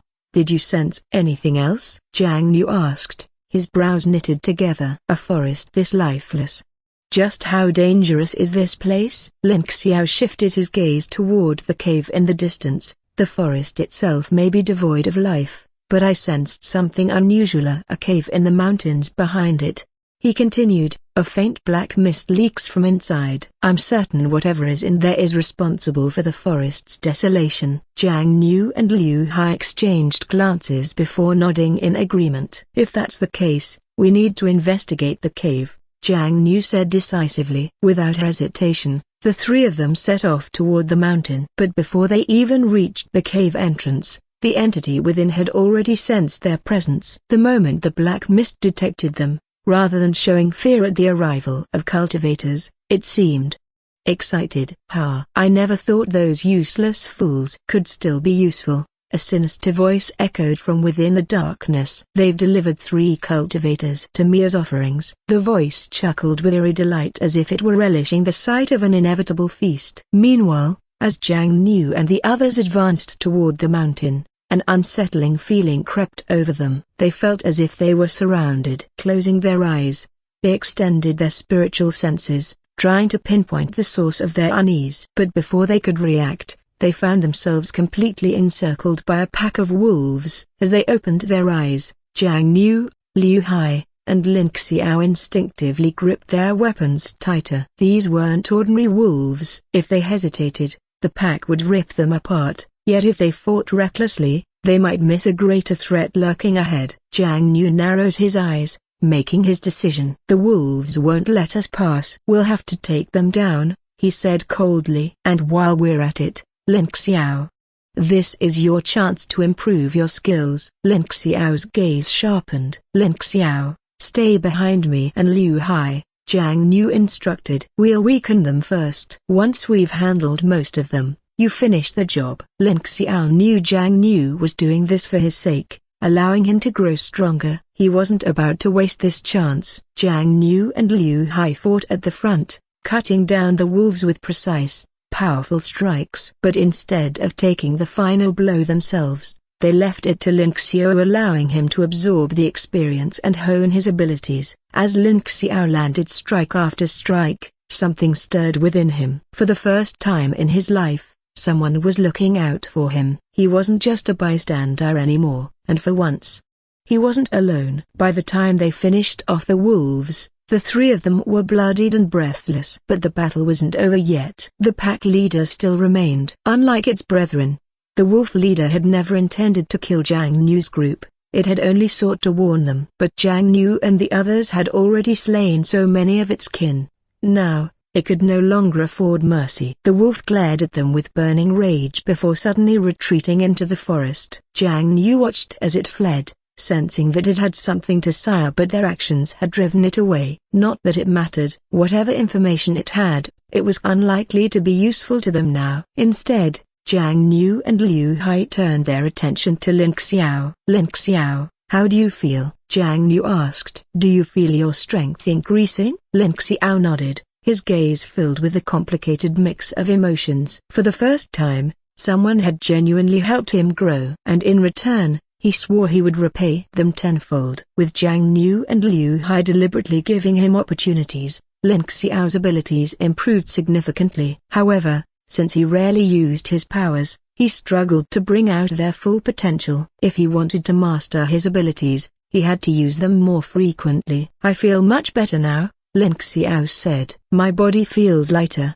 and I'm no longer as exhausted as before. Hearing this, Liu Hai and Jiang Niu finally felt relieved. Even after all this, if Lin Xiao still couldn't improve, they wouldn't know how else to help him. Good, that's what we wanted to hear, Liu Hai said, grinning. Don't worry. With us around, your abilities will keep improving. It won't be long before you stop feeling dizzy after using them. Lin Xiao nodded. Meeting these two truly felt like the greatest stroke of luck in his life. As they continued moving forward, a sudden discomfort surged through Lin Xiao's body. Something ahead felt wrong. An overwhelming sense of danger gripped him, and every fiber of his being urged him to stop. We shouldn't go any further, Lin Xiao warned. There's something deadly inside that cave ahead. My body is telling me not to go any closer, and my instincts are rarely wrong. Jiang Niu paused, considering Lin Xiao's words. Since it was from Lin Xiao, the warning had to be taken seriously. If he sensed danger to this extent,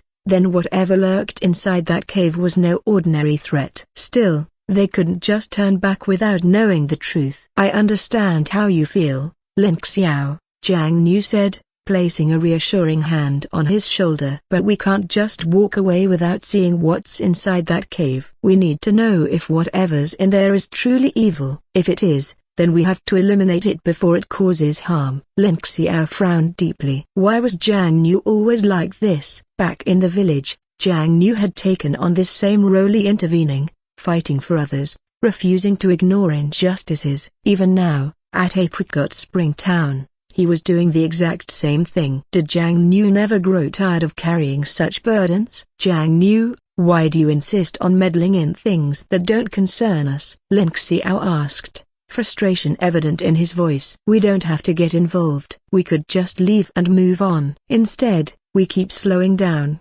getting caught up in one situation after another, putting our lives at risk over and over again. Jiang Niu sighed. He knew Lin Xiao wasn't wrong, but he couldn't turn a blind eye when people needed help. Lin Xiao, we can't let fear dictate our actions, Jiang Niu said. Yes, we're traveling, trying to grow stronger, but we should also stand for something. Power without purpose is meaningless. If we turn our backs on every problem just because it's inconvenient, then what's the point of becoming stronger? Lin Xiao didn't know how to respond. He couldn't understand Jiang Niu's way of thinking.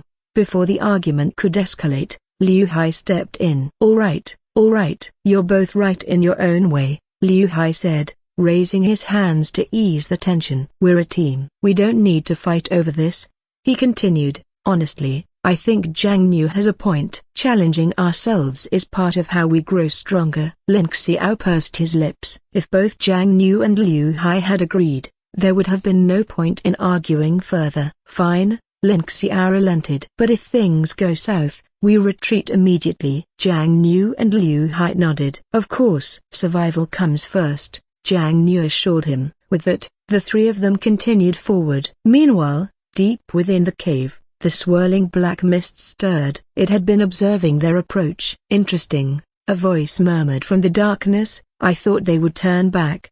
Yet they continue forward." "They're after me, are they?" A low chuckle echoed through the cave. "Very well. Let's see if these fools are worth my time." Unaware of the entity's growing anticipation, Jiang Nu, Liu Hai, and Lin Xiao pressed on toward the unknown. The three finally reached the entrance of the cave. However, Jiang Nu found that it appeared surprisingly ordinary, nothing as terrifying as Lin Xiao had described. For a moment, he doubted Lin Xiao's warning. But then he recalled all the previous times Lin Xiao had sensed danger before anyone else, and his concerns turned out to be correct. This time, Jiang Nu wouldn't dismiss his intuition so easily. "This cave doesn't seem as frightening as you said, Lin Xiao. Could it really be hiding a powerful Yao Guai?" Jiang Nu mused aloud. Although he hadn't expected much of a response, both Liu Hai and Lin Xiao took his words seriously. Especially Lin Xiao. He remembered the oppressive feeling from before and was now certain that something sinister lurked within.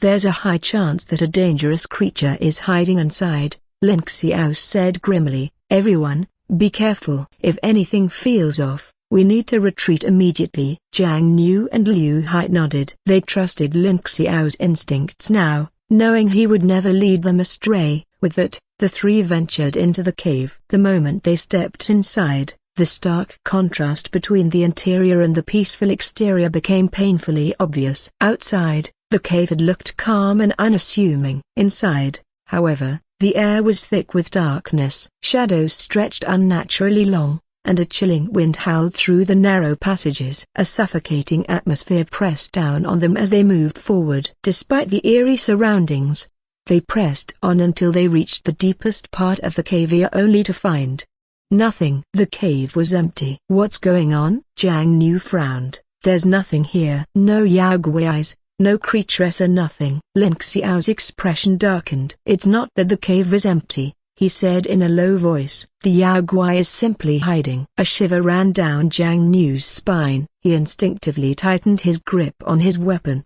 glancing around, half expecting something to lunge at them from the darkness. As they debated whether to leave, an ominous black mist suddenly surged toward them. Immediately, the three assumed battle stances. "We've been tricked," Jiang Nu muttered. "They set us up." "We're trapped." Liu Hai and Lin Xiao nodded grimly. There was no easy way out. A deep, echoing voice reverberated through the cave. "You think you can just come and go as you please? You've walked right into my lair," the voice sneered. "Now, you belong to me. Consider yourselves honored to become my nourishment." Jiang Nu clenched his jaw, eyes burning with fury. "Who the hell would feel honored to be your meal?" he snapped. Then Lin Xiao suddenly stiffened. "Wait. The aura of this thinger." He narrowed his eyes, studying the swirling mist. "It feels the same as the mutated villagers." Jiang Nu and Liu Hai turned to him in shock. Now that they were paying attention, they realized Lin Xiao was right. The eerie energy surrounding the mist bore an uncanny resemblance to the twisted villagers. Could this thing be the one controlling them? Liu Hai asked, his voice low. The black mist let out a deep, rumbling laugh. "You finally figured it out?" "Yes," it said, its voice thick with amusement. "I was the one who granted them power. They sought immortality, and I simply gave them what they desired. They should be thanking me." Jiang Nu's grip on his weapon tightened. The rage bubbling inside him was barely contained. "Thanking you?" he scoffed. "You took away their free will and forced them to kill each other. How is that something to be grateful for? You should be the one to die." The black mist paused as if genuinely perplexed by Jiang Nu's anger. "Why do you blame me?"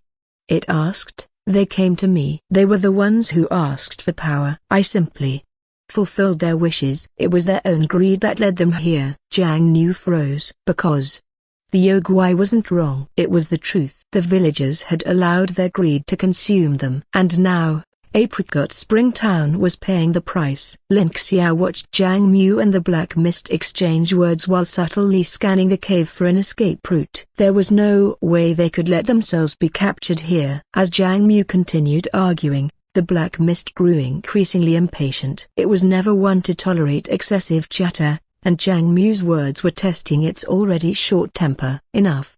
The Black Mist snapped. I have no interest in listening to your nonsense any longer. In the end, you will all become my nourishment, and knowing the truth won't change your fate. Jiang Mu felt his heart sink. Had the Black Mist already seen through their plan? Was that why it was becoming more aggressive? So sure of yourself, huh? Lin Xiao refuted, feigning confidence. And what makes you think we'll be your food? For all you know, you might be the one to lose today. Lin Xiao met the Black Mist's gaze fearlessly, his expression resolute. Jiang Mu and Liu Hai turned to him in shock. Lin Xiao had warned them not to act recklessly, so why was he provoking the enemy now? What was he planning? Lin Xiao, what are you doing? Liu Hai whispered urgently. Lin Xiao didn't respond. Instead, he kept his piercing gaze locked onto the Black Mist. If you're so confident, why don't we put it to the test? Lin Xiao taunted. You're nothing special, just a formless entity hiding in the shadows. The Black Mist trembled with rage. It despised being reminded of its lack of a physical body. And now, Lin Xiao had mentioned it twice. You insolent little brat. The Mist roared. You dare challenge me? Very well. I'll show you just how powerful I am. Jiang Mu and Liu Hai immediately raised their weapons, preparing for the impending battle. But before the Black Mist could strike, Lin Xiao made his move first. With a flick of his fingers, an illusionary spell spread through the cave, momentarily entrapping the Black Mist. It struggled violently but found itself unable to move. Now, run! Lin Xiao shouted. Jiang Mu and Liu Hai hesitated for only a fraction of a second before realizing what he was doing. Without wasting another moment, they turned and sprinted toward the cave's exit. Just as they got out, the Black Mist broke free from Lin Xiao's spell. Though Lin Xiao's illusion was effective, his current power was still too weak to restrain such a powerful foe for long. The moment it regained control, the Black Mist roared in fury. You think you can trick me and escape? Its body surged forward like a storm, effortlessly closing the distance between them. Within seconds, the Black Mist had caught up. You cowards! It sneered. I expected more from you. What happened to your bravado? The three immediately pressed their backs together, forming a defensive stance. They knew they couldn't show weakness now. The Black Mist wasted no time launching an attack. It lunged at them, its tendrils of darkness lashing out like whips. Jiang Mu, Liu Hai, and Lin Xiao dodged swiftly, narrowly avoiding the strikes. Without hesitation, they counterattacked. Despite facing a powerful foe, they had one advantage: teamwork. Two of them specialized in offense, while Lin Xiao controlled the battlefield. No matter how overwhelming the Black Mist's power was, it couldn't easily overcome a coordinated assault. Do you really think you three can defeat me?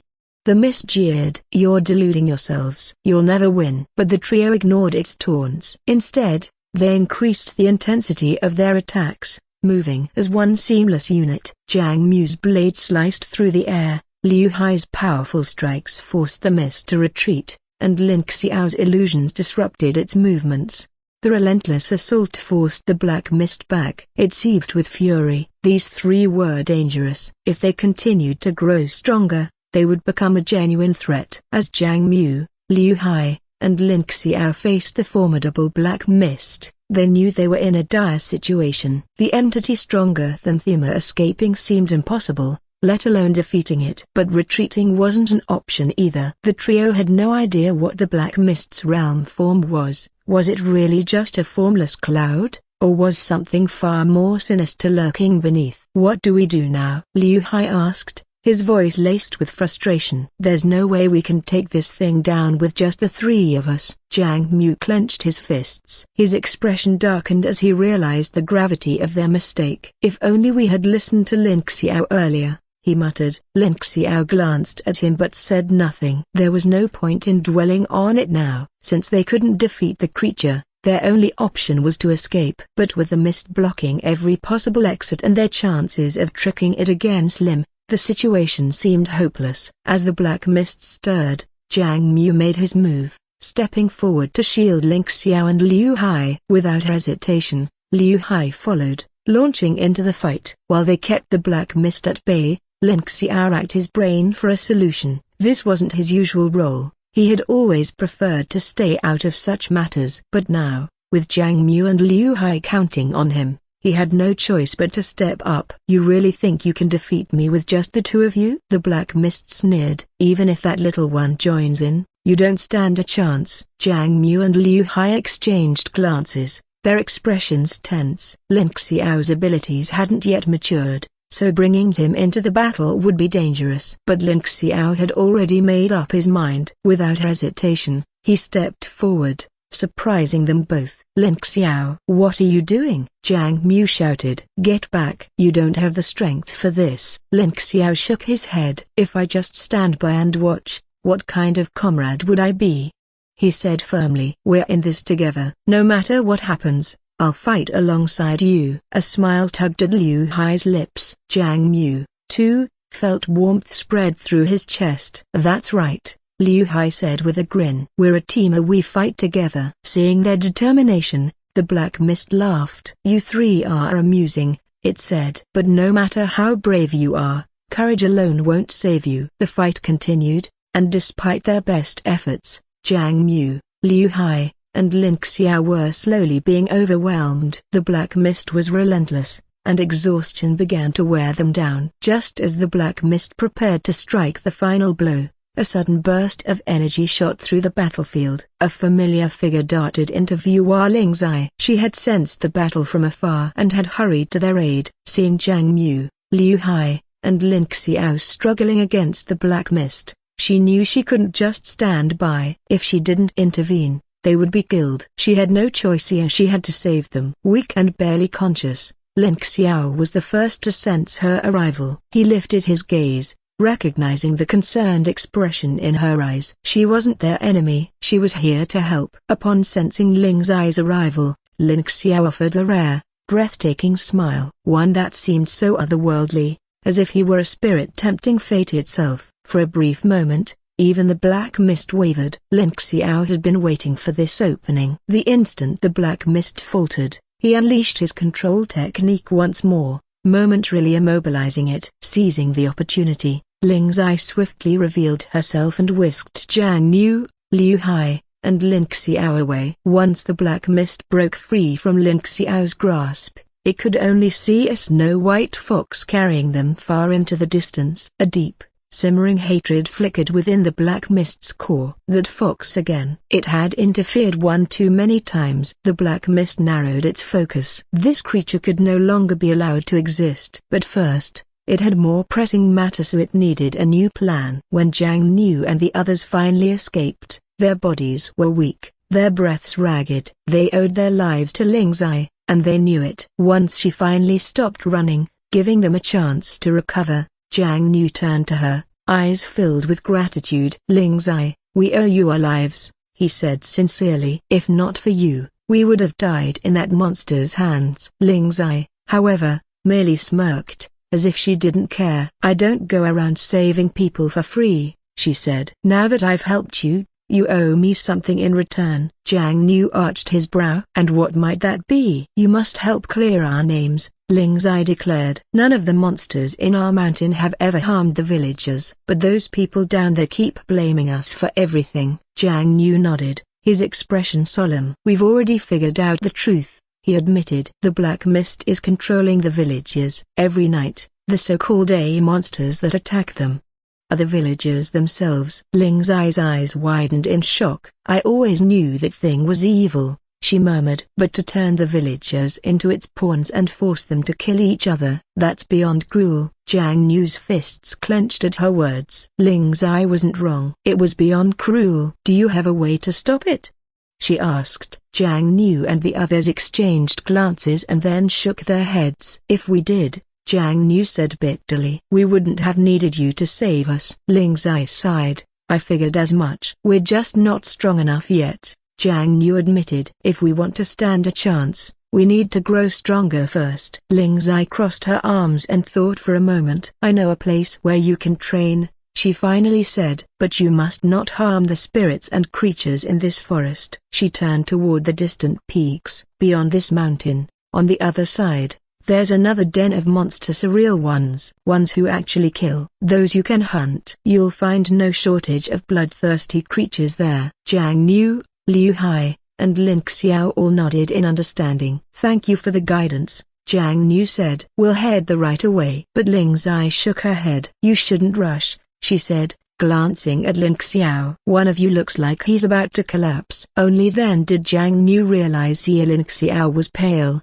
his breathing unsteady. He had pushed himself too far. This is my fault, Jiang Niu admitted. I didn't even notice how exhausted you were. Lin Xiao tried to shake it off. I can still move, he said stubbornly. We should go. No, Jiang Niu said firmly. We rest first. We're all exhausted, he added, glancing at Liu Hai. And besides, we still need to properly thank Ling Zai for saving us. Ling Zai raised a brow, amused by his words. She glanced at Lin Xiao, a teasing glint in her eyes. Lin Xiao, however, merely scoffed. I know I owe you my life and I'll repay that debt someday. But don't look at me like I'm supposed to grovel in gratitude. Upon hearing Lin Xiao's indifferent response, Ling Zai became visibly frustrated. If I had known you'd treat me like this, I wouldn't have bothered saving you, she huffed. Do you have any idea what would have happened if I hadn't stepped in? You'd all be dead by now. And instead of showing a little gratitude, you act like I owe you something? Jiang Niu and the others could see how upset she was. Ling Zai still didn't understand Lin Xiao's condition, and they knew they had to explain. Ling Zai, don't take it personally, Jiang Niu said gently. Lin Xiao isn't trying to be rude. He was born with an emotional detachment. There are things we understand instinctively, but he doesn't. He doesn't feel emotions the way we do. Ling Zai's anger wavered as she turned to Lin Xiao, a hint of pity in her gaze. She had always assumed that everyone experienced emotions the same way, that everyone could. But it turned out that there were people who couldn't. Wait. Really? She muttered. That's kind of sad. She let out a small sigh. Fine, I won't hold it against him. Jiang Niu smiled at her understanding. Ling Zai was a rare kind of spirit, kind, and compassionate. If there were more like her, the world would be a better place. The four of them followed Ling Zai back to her dwelling. The place was tranquil, eerily so. It was as if she lived entirely alone. Jiang Niu, observing her youthful appearance, suddenly realized something. Ling Zai, where are your parents? He asked. We haven't seen any sign of them since we arrived. At his words, Ling Zai's expression dimmed. Jiang Niu immediately regretted asking. They disappeared when I was very young, she admitted, her voice softened. I've been looking for them ever since. But I'm too much of a coward to leave this place. Jiang Niu's heart clenched. Coward? Was she joking? If not for Ling Zai, they would have died back there. She was anything but a coward. You're stronger than you think, he told her. If not for you, we wouldn't have escaped today. Then, after a pause, he added, if you want, you could come with us. We'll help you find your parents. Ling Zai's eyes widened. She hesitated, unsure if Jiang Niu was serious. You really mean that? She asked, her voice wavering. I could leave with you, but I'm not as strong as you guys. That doesn't matter. Jiang Niu shook his head. Strength isn't the only thing that counts. We all started somewhere. If you want to come with us, we'll grow stronger together. For a moment, Ling Zai actually considered it. But before she could give her answer, Lin Xiao suddenly spoke. Are you sure about this? He asked flatly, turning to Jiang Niu. We're struggling enough as it is. Now you want to bring along another burden? Silence fell. Ling Zai's eyes instantly welled with tears. She knew she wasn't strong, but to hear it so bluntly. Liu Hai, noticing her reaction, quickly stepped in. Ling Zai, don't take it the wrong way, he said. Lin Xiao isn't looking down on you. He's worried. None of us are strong enough right now, and if we run into danger, we might not be able to protect you. In fact, he thinks of himself as a burden. 2. Ling Zai clenched her fists, forcing back her tears. She wanted to believe Liu Hai, and deep down, she did believe him. Jiang Niu and the others weren't bad people. If she doesn't go with them now, she will never meet people like them again. I get it, she murmured. I won't hold it against him. But I won't stay weak. I'll work to get stronger. One day, I'll be strong enough to protect you guys. Jiang Niu, Liu Hai, and even Lin Xiao couldn't help but smile. Just focus on protecting yourself for now, Jiang Niu said. We'll handle the rest. All right, he added, stretching his arms. Let's get some rest. Tomorrow we hunt. Ling Zai nodded at Jiang Niu's words. Though she was a Yao Guai, she had no sympathy for those vicious and bloodthirsty creatures. Lin Xiao, seeing that Jiang Niu had decided to let Ling Zai stay, had no choice but to accept it. At dawn the next day, the four of them stood at the entrance of Ling Zai's dwelling, ready to set out. She led them to the other side of the mountain, and as soon as they crossed over, they noticed a stark difference. The sky felt murky, grayish haze blanketed the horizon, like a veil of mist that refused to dissipate. Unlike the other side of the mountain, which was clear and bright, the area felt heavy, as if something unseen loomed over it. This place is definitely crawling with Yao Guais, Jiang Niu said, narrowing his eyes. Even an environment feels completely different. Liu Hai and Lin Xiao nodded in agreement. The air here was thick with something unnatural. Should we split up or stick together? Liu Hai asked. Jiang Niu hesitated, his gaze instinctively shifting to Lin Xiao. Splitting up would be ideal as they could cover more ground and gain more experience. They had come here to grow stronger, not just to explore. But Lin Xiao was still the weakest among them. If they left him alone and he ran into a powerful Yao Guai, would he be able to handle it? Noticing Jiang Niu's concerned look, Lin Xiao spoke up immediately. There's no need to worry about me, he said, his tone steady. I can handle myself. If I can't win, I'll run. Let's split up. Jiang Niu, Liu Hai, and Ling Zai exchanged glances before nodding in agreement. At that moment, Ling Zai pulled out a small talisman from her robes and handed it to Lin Xiao. If you find yourself in danger and can't escape, she said, just chant my name 3 times while holding this. I'll sense it and come find you. Lin Xiao accepted the talisman, though his expression darkened slightly. It felt like she was underestimating him. But it was undeniable that he was the weakest among them right now. Without a reason to refuse, he simply nodded and took the talisman. And so, they split up. Jiang Niu headed east, where the Yao Guais were most abundant and the strongest. He fought relentlessly, cutting down one Yao Guai after another, pushing himself to his absolute limits. His strength grew rapidly. He knew, even with his progress, he still wasn't strong enough to take down the black mist. Not yet. So he kept fighting, kept killing, until his body screamed in exhaustion, his arms trembling from overuse. By the time he realized, he was surrounded by a pack of wolves. He was already at his limit. The wolves had been watching him, waiting for the perfect moment, waiting for him to collapse from fatigue. But Jiang Niu refused to fall. He clenched his sword tighter, his breath ragged. He would be torn apart if he gave in now. More than that, he wanted to see his own limits. Could he still break through when he had nothing left? The pack leader finally made its move, lunging at him. Jiang Niu smirked. He had been waiting for this moment. The second the wolf pounced, Jiang Niu shifted his stance, raising his blade and in one swift motion slashing the beast's throat clean open. Blood sprayed as the alpha crumpled to the ground. And in that instant he leveled up. Player, Jiang Niu. Level, Qi Gathering Stage 4, 4500. Identity, Mysterious Orphan of the 10,000 Mountains. Stats, Abilities. Jiang Niu exhaled, exhilarated. He had broken through again. With this newfound strength, he was one step closer to defeating the Black Mist. Now, he just needed to check on Lin Xiao and Liu Hai. If their progress was smooth, then their chances of victory would increase significantly.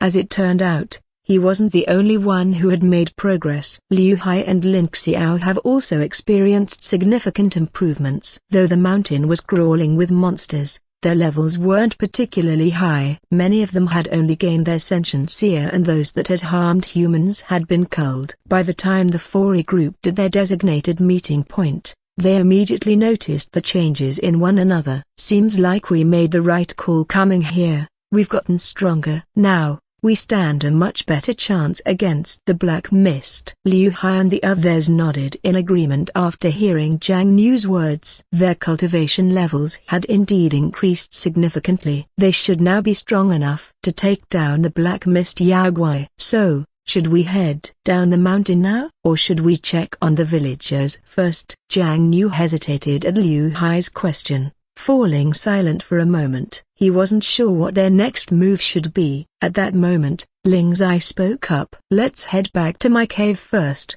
she suggested. "If we want to eliminate the Black Mist, the four of us alone may not be enough. I can try to gather some other Yaoguais to assist us." Hearing this, Jiang Niu and his companions were thrilled. With Ling Zai's help, they would gain even more allies in their battle. "Really, Ling Zai? Can you really get the other Yaoguais to help us?" Jiang Niu asked, his eyes lighting up. "We truly want to eliminate this powerful Yaogui. If we do, it will no longer threaten the peace of the world." Ling Zai nodded firmly. With that, the four of them made their way back to the mountain cave. Once there, Ling Zai took a deep breath, closing her eyes as though sensing the presence of the other Yaoguais. In reality, she already knew where they were hiding. However, she couldn't reveal their location so easily. She was wary. What if someone was watching them? If she carelessly exposed their hiding place, she could put the other Yaoguais in danger. "I know where they are now," she said at last. "I'll take you to them." With that, Ling Zai led Jiang Niu and his group deeper into the mountains, to the hidden dwelling of the Yaoguais. When the Yaoguais saw Ling Zai arriving with three unfamiliar humans, they immediately tensed up, eyes filled with both shock and fear. "Ling Zai, why did you bring three strangers here?" "They're auras. They're cultivators. Are you working with them to kill us?" "Ling Zai, leave quickly. Don't let them harm you." "That's right. Run. We'll hold them off." Ling Zai's heart warmed at their worried voices. It was because of their care and kindness that she had grown up safely and developed a gentle nature. Otherwise, she might have turned out like Lin Xiao, a cold, detached, and indifferent to everything. Seeing this heartfelt exchange, Jiang Niu and the others couldn't help but feel happy for Ling Zai. At the same time, their gazes shifted toward Lin Xiao, curious about his reaction. Would he feel envious, melancholic, or indifferent as usual? However, Lin Xiao remained utterly unfazed. To him, this scene had nothing to do with him. It didn't stir his emotions in the slightest. Ling Zai quickly reassured the Yaoguais, "You don't have to be afraid. These people are my friends. They're not here to harm you." "There are rumors that Yaoguais have been attacking and slaughtering villagers. But I know that it wasn't any of us," she continued. "I'm going with these people to clear our names. Will anyone come with me?" Upon hearing Ling Zai's words, anger flared among the Yaoguais. They had never harmed anyone. And yet, whenever something went wrong, the blame always fell on them. Just because they were Yaoguais, just because they weren't human. Why should we take the blame for everything? We never did anything wrong. We don't deserve this. "Ling Zai, I'll go with you. We must clear our name." More and more Yaoguais stepped forward, eager to fight for justice. More and more Yaoguais stepped forward, anger flashing in their eyes. Ling Zai sighed, knowing she had to make them understand something crucial. "This mission is extremely dangerous," she warned. "We're not just dealing with false accusations. A powerful Yaogui is controlling the villages. To clear our names, we must kill this Yaogui." "But its cultivation is incredibly high." A heavy silence fell over the Yaoguais. Then, one of them chuckled. "Ling Zai, if even you, a young girl, aren't afraid, then why should we be?" "That's right. So what if it's a powerful Yaogui? We have numbers on our side. Here we will defeat it." When Jiang Niu heard the heartfelt unity among the Yaoguais, he couldn't help but feel that the scene before him was incredibly moving. Although Ling Zai lost her parents at a young age, these Yaoguais gave her all the warmth and support she needed to grow. Every time she was in trouble, they would step forward without hesitation to protect her from harm. Jiang Niu truly envied that kind of bond. If possible, he too hoped he would have companions like them. Just then, his warm, genuine smile caught the attention of the surrounding Yaoguais. Only then did they realize these humans, who looked so righteous, were nothing like the hypocritical cultivators they had feared. "You're going with Lingzai, right? Then we'll be ready to help from the sidelines," one Yaoguai said. "But you must protect her. Under no circumstances can anything happen to her." "That's right. We'd give anything to keep her safe." "Exactly. If you do everything in your power to protect Lingzai, all of us will be forever grateful." The Yaoguai's words deeply moved Jiang Niu and the others. Seeing how much Lingzai meant to them, she was clearly loved as family. Lingzai herself was also touched. These weren't just allies, they were her family. No one would say such things unless they meant it from the bottom of their hearts. "What are you all saying?"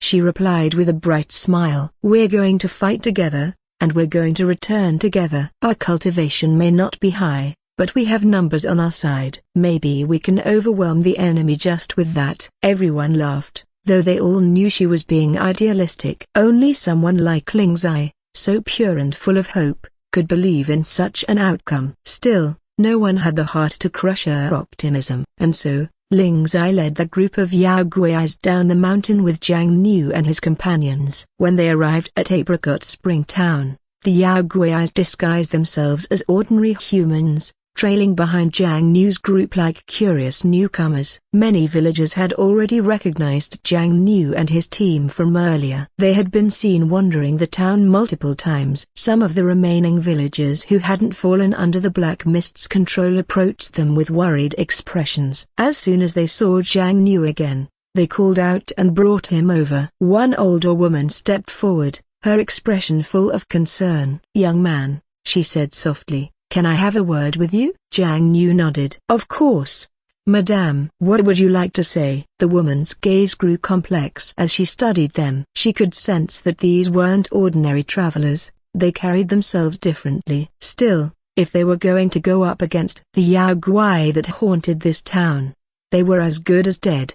"I've seen you three wandering around the village for a while now," she said. "If you have no business here, I beg you to leave. Don't stay any longer. This town is cursed. The longer you remain, the more danger you'll bring upon yourselves." Jiang Niu was stunned by her words. Apricot Spring Town wasn't cursed, it was being controlled by a Yaoguai. "Madame, are you sure about that?" he asked. "This town seems perfectly fine. It even has a lovely name." "How could it be cursed?" The old woman shook her head quickly. "Yes, the name sounds beautiful, but the town is no longer what it used to be. If it weren't for that terrible Yaoguai controlling the mayor and refusing to allow the name to be changed, we would have renamed it long ago. I'm telling you the truth. Please leave. If you stay any longer, the possessed villagers will recognize you. Then it'll be too late." Jiang Niu understood she was genuinely worried about them. "Don't worry, madame. We're cultivators," he said kindly. "We've stayed here to observe the strange things happening in this town, and now we've identified the true culprit. Once we eliminate it, this town can return to peace." Upon hearing this, tears welled in the woman's eyes. She could see Jiang Niu meant well, but many cultivators had come before, and not one survived. She was only pleading with them to leave because she didn't want to see more lives lost. "I know you mean well and truly want to help us," the old woman said, her expression heavy with concern. "But the situation in our town is far too complicated. With your current strength, I'm afraid there's nothing you can do for us. You should leave while you still can. Many Taoist cultivators have come before you," she continued, her voice trembling slightly. "But in the end, all of them died at the hands of those Yaoguais." Jiang Niu and the others could see the genuine worry in the old woman's eyes. She wouldn't have shared so much with them if she didn't care. Now it was up to them to prove whose words held the truth. "Granny, we've already learned quite a bit about the situation in your village," Jiang Niu said gently. "We really do want to help you. If you're willing to share everything with us, we can get to the bottom of this together. We've already identified the true culprit behind everything," he added. "All that's left is to take him down." The old woman stared at Jiang Niu in disbelief. All the cultivators who came before boasted of their power, but none had ever gotten close to discovering who the real culprit was, and many didn't even notice the odd behavior of the villagers. But this young man, he actually knew the truth. Perhaps he was different. You mean it? You've discovered who's behind all this? She asked hesitantly. Then, do you also know about Ira? Jiang Nu nodded slowly. We know about the abnormalities in your village. We noticed something was off the very night we arrived and have been investigating ever since. Now that we've identified the true threat, we won't rest until we've defeated it. The old woman's heart filled with worry again. Those Yao Guais were beyond vicious. Could Jiang Nu and the others really defeat them? She doubted it. Many outsiders had died trying to do the same. The village had closed itself off entirely, and yet, somehow, these young people were still here. No, she said firmly. Even if you've learned all this, you're still in danger. Those creatures, their cultivation is far beyond yours. Please, listen to me. Leave this place while you still can. We don't want to see more outsiders die for our sake. Jiang Nu was touched by her words. Despite their own suffering, the villagers still put the safety of strangers first. He could feel just how peace-loving the townspeople truly were. Don't worry, Granny, he said with a warm smile. We'll deal with the Yao Guai. You don't have to worry about us. We know what we're doing. The old woman's anxiety only grew. If they really knew what they were doing, they would have left already. Still, she knew there was no convincing them now. With a sigh, she gave up trying to persuade them and returned to her own business. Seeing her walk away, Jiang Nu and the others exchanged a quiet, contented smile. Now you understand, don't you? Jiang Nu said to the Yao Guais behind him. Most of the townsfolk are peaceful. They know it's not your fault. The reason the blame was pushed onto you was because someone didn't want the truth about the real monster getting out. The Yao Guais nodded. They had seen enough to believe Jiang Nu's sincerity, and now they knew he truly had their best interests at heart. Jiang Nu, one of the Yao Guais said, we know you truly care about us. Now that we know what's really going on, we need to stand up and clear our names. That Yao Guai was bold enough to use our identities to commit atrocity, sir. He must be stopped. Jiang Nu smiled at their determination. These Yao Guais were kinder and braver than he'd imagined,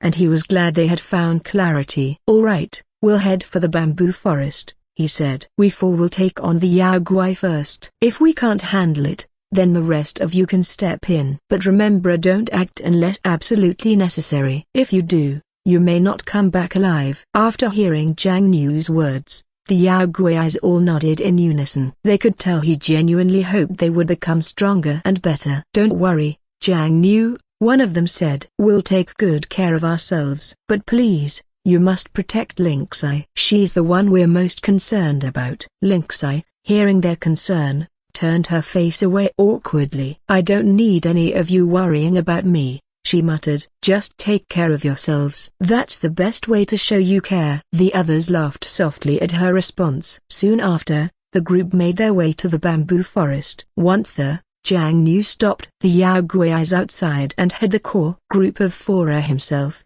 Liu Hai, Lin Xiao, and Lin Xia venture deeper into the forest to confront the Yao Guai head-on. They soon reached the cave they had visited before. This is it, Jiang Nu said grimly. This is the Yao Guai's lair. Be extremely careful. The Black Mist Yao Guai has likely already sensed our arrival. Lin Xia and the others nodded, yet none dared to step further in. Entering the cave could easily mean walking into a trap. I think we should stay out here and wait, Jiang Nu suggested. If we go in, we could be ambushed from both sides. The group agreed. Since Jiang Nu had voiced such concern, they followed his lead without complaint. All right then, Liu Hai said. Jiang Nu, try to lure Yao Guai out. The three of us will lie in wait. When the Yao Guai appears, we'll strike. Jiang Nu nodded. It was the best plan they had. One way or another, the Yao Guai had to die. What they didn't know, however, was that the real Yao Guai had anticipated their return and had planted a decoy in the cave. Black Mist, the true Yao Guai, was hiding in the shadows, listening to their entire plan. He had sent a clone to serve as bait, knowing they would eventually come back to destroy him. As Jiang Nu lured the decoy clone out, the battle began, and it was fierce. The clone was unexpectedly powerful. They had to fight with everything they had just to keep up. Linksai, Liu Hai, Lin Xiao, stay alert, Jiang Nu shouted. This Yao Guai might be weaker than before, but its strength is still not to be underestimated. The others nodded, their expressions tense. No one dared to let their guard down or let their focus falter, not even for a split second. All four kept their eyes trained on the Yaoguai's every move. When they saw it attempt to flee, they struck in unison, surrounding it and launching a coordinated assault. They didn't give it the slightest chance to escape. Together, they took the Yaoguai down with surprising ease. After the fight, the group breathed a sigh of relief, but something didn't feel right. A sense of doubt began to form in their hearts, though none of them voiced it out loud. This was too easy, Jiang Niu murmured. Why was it so much weaker than before? He waited for his experience points to rise, but nothing happened. That could only mean one thing: the Yaoguai they've just killed wasn't the real one. That's not the real one, Jiang Niu suddenly realized. Everyone, be on guard. The true Yaoguai still hasn't shown itself. The others were stunned. Before they could respond, a low, mocking laughter echoed through the forest. Ha ha ha ha ha ha ha. You're not as stupid as I thought, Black Mist sneered. You figured out it was only a decoy. But so what? In the end, you'll all become my prey. The group's expressions darkened. The voice was unmistakably Black Mist's. All their effort had been wasted on a decoy. And if it took this much effort just to kill a clone, how much more would it take to kill the real one? Tension rose instantly. Lynx Eye and the others snapped back to full alert, but exhaustion was already weighing heavily on them. Even though it had only been a clone, its power had drained them significantly. The real battle had yet to begin, and they were already nearing their limits. What do we do now? Lynx Eye asked, her voice edged with frustration. After all the effort we spent, the one he killed wasn't even the real one. Are we just supposed to sit here and wait to die? The group shook their heads immediately. They weren't going to sit and wait for death. But the reality was just as harsh. None of them had a better plan. Even if they managed to escape, they wouldn't be able to defeat the real Black Mist Yaoguai, and if they run now, they might never get another chance to come back and finish what they started. I can't believe we've come all this way and still haven't accomplished our goal, Jiang Niu said grimly. But we're not backing down now. The four of us together, surely we can take him down. Don't lose hope. But even as he spoke, the others could hear the forced optimism in his tone. They weren't kids anymore. They knew their own limits, and they'd felt how much it took just to defeat a mere decoy clone of the Yaoguai. Facing the real one? That might be impossible. Jiang Niu, it's not that we want to give up, Liu Hai said, eyes lowered. But that thing is too strong. Do you really think we stand a chance? Jiang Niu fell silent. He knew Liu Hai was right. His earlier words had just been an attempt to rally them, to boost morale, not because he truly believed it. With their current strength, he wasn't sure they could win. Not yet. Not unless.